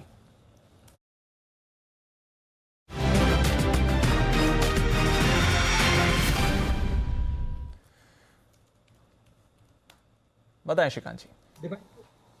दीपांशु देखिए, वैसे आज जो निफ्टी की क्लोजिंग है वो काफी बढ़िया बोल सकते हैं, क्योंकि 18,150 के लेवल्स को उसे फाइनली मेंटेन करना था, और अगर ये 18,150 के ऊपर की अगर क्लोजिंग दिखा देता है तो हमें लगता है कि जो एक फॉल हमने देखा था उसमें अच्छा है, हमें पुल बैक वापस देखने मिलेगा। और इसी वजह से मुझे लगता है कि जो इंडेक्स हेवी वेट स्टॉक्स है वहां पे अगर फोकस करते हैं तो अच्छे पैसे शायद बन सकते हैं। वेरी शॉर्ट टर्म के लिए यानी कि BTST बेसिस पे हम रिलायंस इंडस्ट्रीज को लॉन्ग कर सकते हैं। कल इसके नतीजे भी है और अभी चल रहा है 2630 के करीब, काफी अच्छा एक रिट्रेसमेंट लेवल इसने छुआ है और उसके बाद हमने एक रिकवरी देखी है। तो करंट लेवल से 2630-35 के रेंज में रिलायंस इंडस्ट्रीज को बाय करें। जो आज के लोज है 2600 के, हम उसे एज ए स्टॉप लॉस पकड़ के चलेंगे और टारगेट्स रहेंगे यहाँ से तकरीबन 2700 से लेकर 2710 के। तो रिलायंस इंडस्ट्री को BTST के बेसिस पे खरीदा जा सकता है। 100 से 2710 के टारगेट्स के लिए रिलायंस इंडस्ट्रीज पर करके जाएं। BTST कॉल श्रीकांत जी की तरफ से। और नतीजे भी कल हैं, उससे पहले स्टॉक थोड़ा हल्का होते हुए दिखाए। आइए फिर क्लोजिंग की तरफ चलते हैं। मूड माहौल काफी बिगड़ा हुआ था पिछले 3 दिनों का। आज बैंक निफ्टी की मूव ने पूरी तरह से इसको सुधार दिया है और निफ्टी जहां पर शो की शुरुआत में एक बार खतरा भी लग रहा था कि शायद 18,000 का सर तोड़ सकता है, जबरदस्त रिकवरी के साथ 200 पॉइंट्स ऊपर निफ्टी भी इस समय निचले स्तरों से अगर आप बात करें। निफ्टी बैंक बढ़िया एक्शन, यहां पर 650 अंकों की तेजी आपको आती हुई दिख रही है। 40,000 के ऊपर नया रिकॉर्ड हाई बना है और आज पहली बार 40,000 के ऊपर आपको क्लोजिंग भी दिखने वाली है। कौन से रहे इस मूव के बड़े स्टार्स? कोटक बैंक 7% ऊपर ये काउंटर रहा है, पूरे दिन इसमें एक्शन रहा और एंड में एक और बड़ी मूव आपको कोटक बैंक पर आती हुई दिखी, तो ये कल के रेडार पर भी रहेगा। ICICI बैंक नया रिकॉर्ड हाई बनाता हुआ। एक्सिस बैंक 800 के ऊपर इसकी क्लोजिंग आ रही है आपके लिए। इसके साथ हम देख रहे हैं SBI पर भी पॉजिटिव एक्शन बनते हुए दिखाए। HDFC लिमिटेड और HDFC बैंक यहां पर भी आपने हल्की खरीदारी देखी है। टाटा मोटर्स जबरदस्त रिबाउंड इस काउंटर पर भी आज आया है, 4.5% ऊपर बंद हो रहा है। डिवीज लैब, ग्रासिम, सुमित जी की कॉल, यहां पर भी अच्छी मूव, 3.5% ऊपर ग्रासिम आपको आते हुए दिखाए। BPCL, HPCL अच्छी खरीदारी इस पर भी आती हुई। UPL, LIC ने हिस्सेदारी बढ़ाई है, ये काउंटर भी एक्टिव। नतीजों के बाद एशियन पेंट्स में बड़ा ब्रेकडाउन, बट रिकवर करके 3,000 का स्तर एटलीस्ट क्लोजिंग पर आपको आते हुए दिख रहा है, बट आज ब्रेकडाउन जरूर था इसमें। इन्फोसिस 2.5% नीचे, रिलायंस इंडस्ट्रीज 2.5% नीचे, TCS 2% नीचे और HUL में लगातार तीसरे दिन गिरावट 1.5% की। तो यहां से सबसे ज्यादा दबाव है निफ्टी पर फिर भी आपको कहना पड़ेगा अच्छी रिकवरी है निफ्टी की, क्योंकि सिर्फ और सिर्फ अब 50 पॉइंट्स नीचे निफ्टी बंद हो रहा है, जहां पर एक समय में हम 200 पॉइंट से ज्यादा की गिरावट देख रहे थे। वायदा कारोबार की बात करें तो अगेन बैंक्स एंड फाइनेंशियल सबसे आगे आते हुए दिख रहे हैं। RBL bank, Shriram transport finance, bank of Baroda, M&M finance, PNB, Chola investment, federal bank, Canara bank, IDFC first. अच्छी खरीदारी इन काउंटर्स में आती हुई दिखी है। इसके अलावा आपने देखा IRCTC 2 दिनों की भारी गिरावट के बाद हल्का रिबाउंड, हालांकि अभी भी वायदा कारोबार के बैन में है। अशोक लेलैंड अच्छी खरीदारी। एस्कॉर्ट्स यहां पर भी थोड़ा मूवमेंट। स्ट्राइड्स फार्मा आज अच्छा bounce back. Crompton Greaves, PI industries, SRF नतीजों से पहले बायोकॉन और साथ ही सन टीवी यहां पर भी आपको पॉजिटिव मोमेंटम बनते हुए दिखाए। तो all in all eventful day रहा ट्रेड के लिहाज से और जबरदस्त एक्शन एक बार फिर से आपने बाजार में आते हुए दिखा। और बैंक निफ्टी 3 दिनों से आउट परफॉर्म कर रहा है, आज तो शानदार आउट परफॉर्मेंस आती हुई दिखी। पहली बार 40,000 के ऊपर की क्लोजिंग, बल्कि 40,176 पर प्रोविजनल क्लोज आते हुए दिख रहा है बैंक निफ्टी का। तो किरण जी, आपके बर्थडे पर बैंक्स ने किया है सेलिब्रेट, और क्योंकि आपकी कॉल भी शानदार रही बैंक निफ्टी की, तो बताइए अब expiry out of the way, weekly levels, weekly expiry out of the way for bank Nifty, monthly expiry की तरफ नजर रहेगी। इंपॉर्टेंट लेवल्स क्या रहेंगे कल के लिए सर?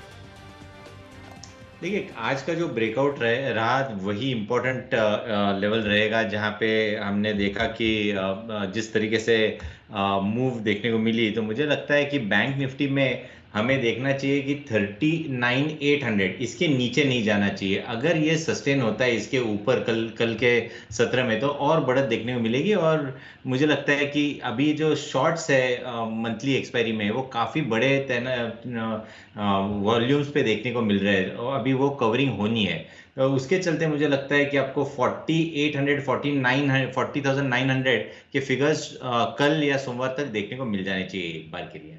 ओके, तो यहां से भी और बड़ी मूव बैंक निफ्टी में आपको आती हुई दिख सकती है। करीब यहां से भी अगर आप देखें तो 600-700 पॉइंट्स की तेजी अभी भी बाकी है। यह है किरण जी का व्यू।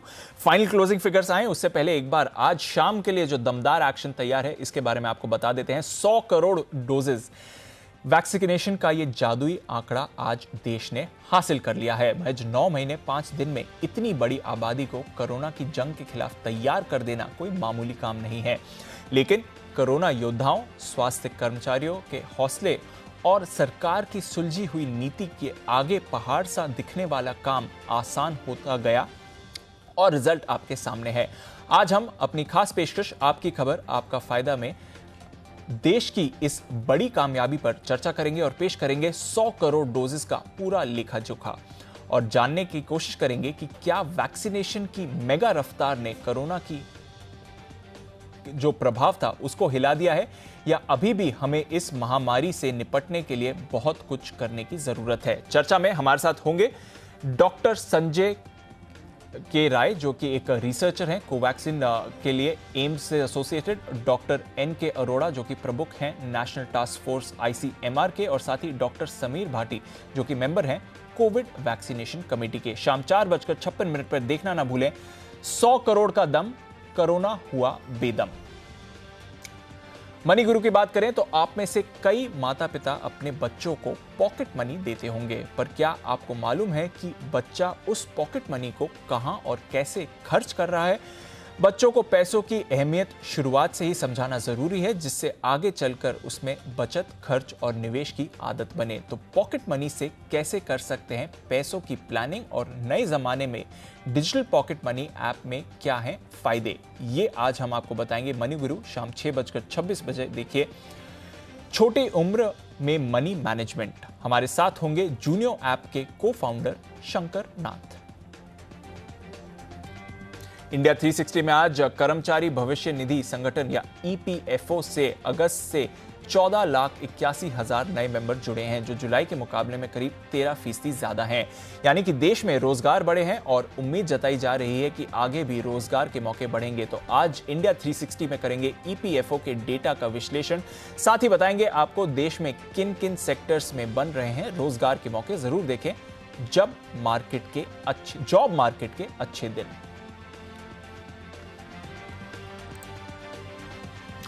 फाइन क्लोजिंग फिगर्स हैं आपके सामने। 40,000 के ऊपर पहली बार बैंक निफ्टी की फाइन क्लोजिंग आपको आती हुई दिख रही है। 40,030, 500 पॉइंट्स की जबरदस्त उछाल। निफ्टी पे भी निचले स्तरों से रिकवरी।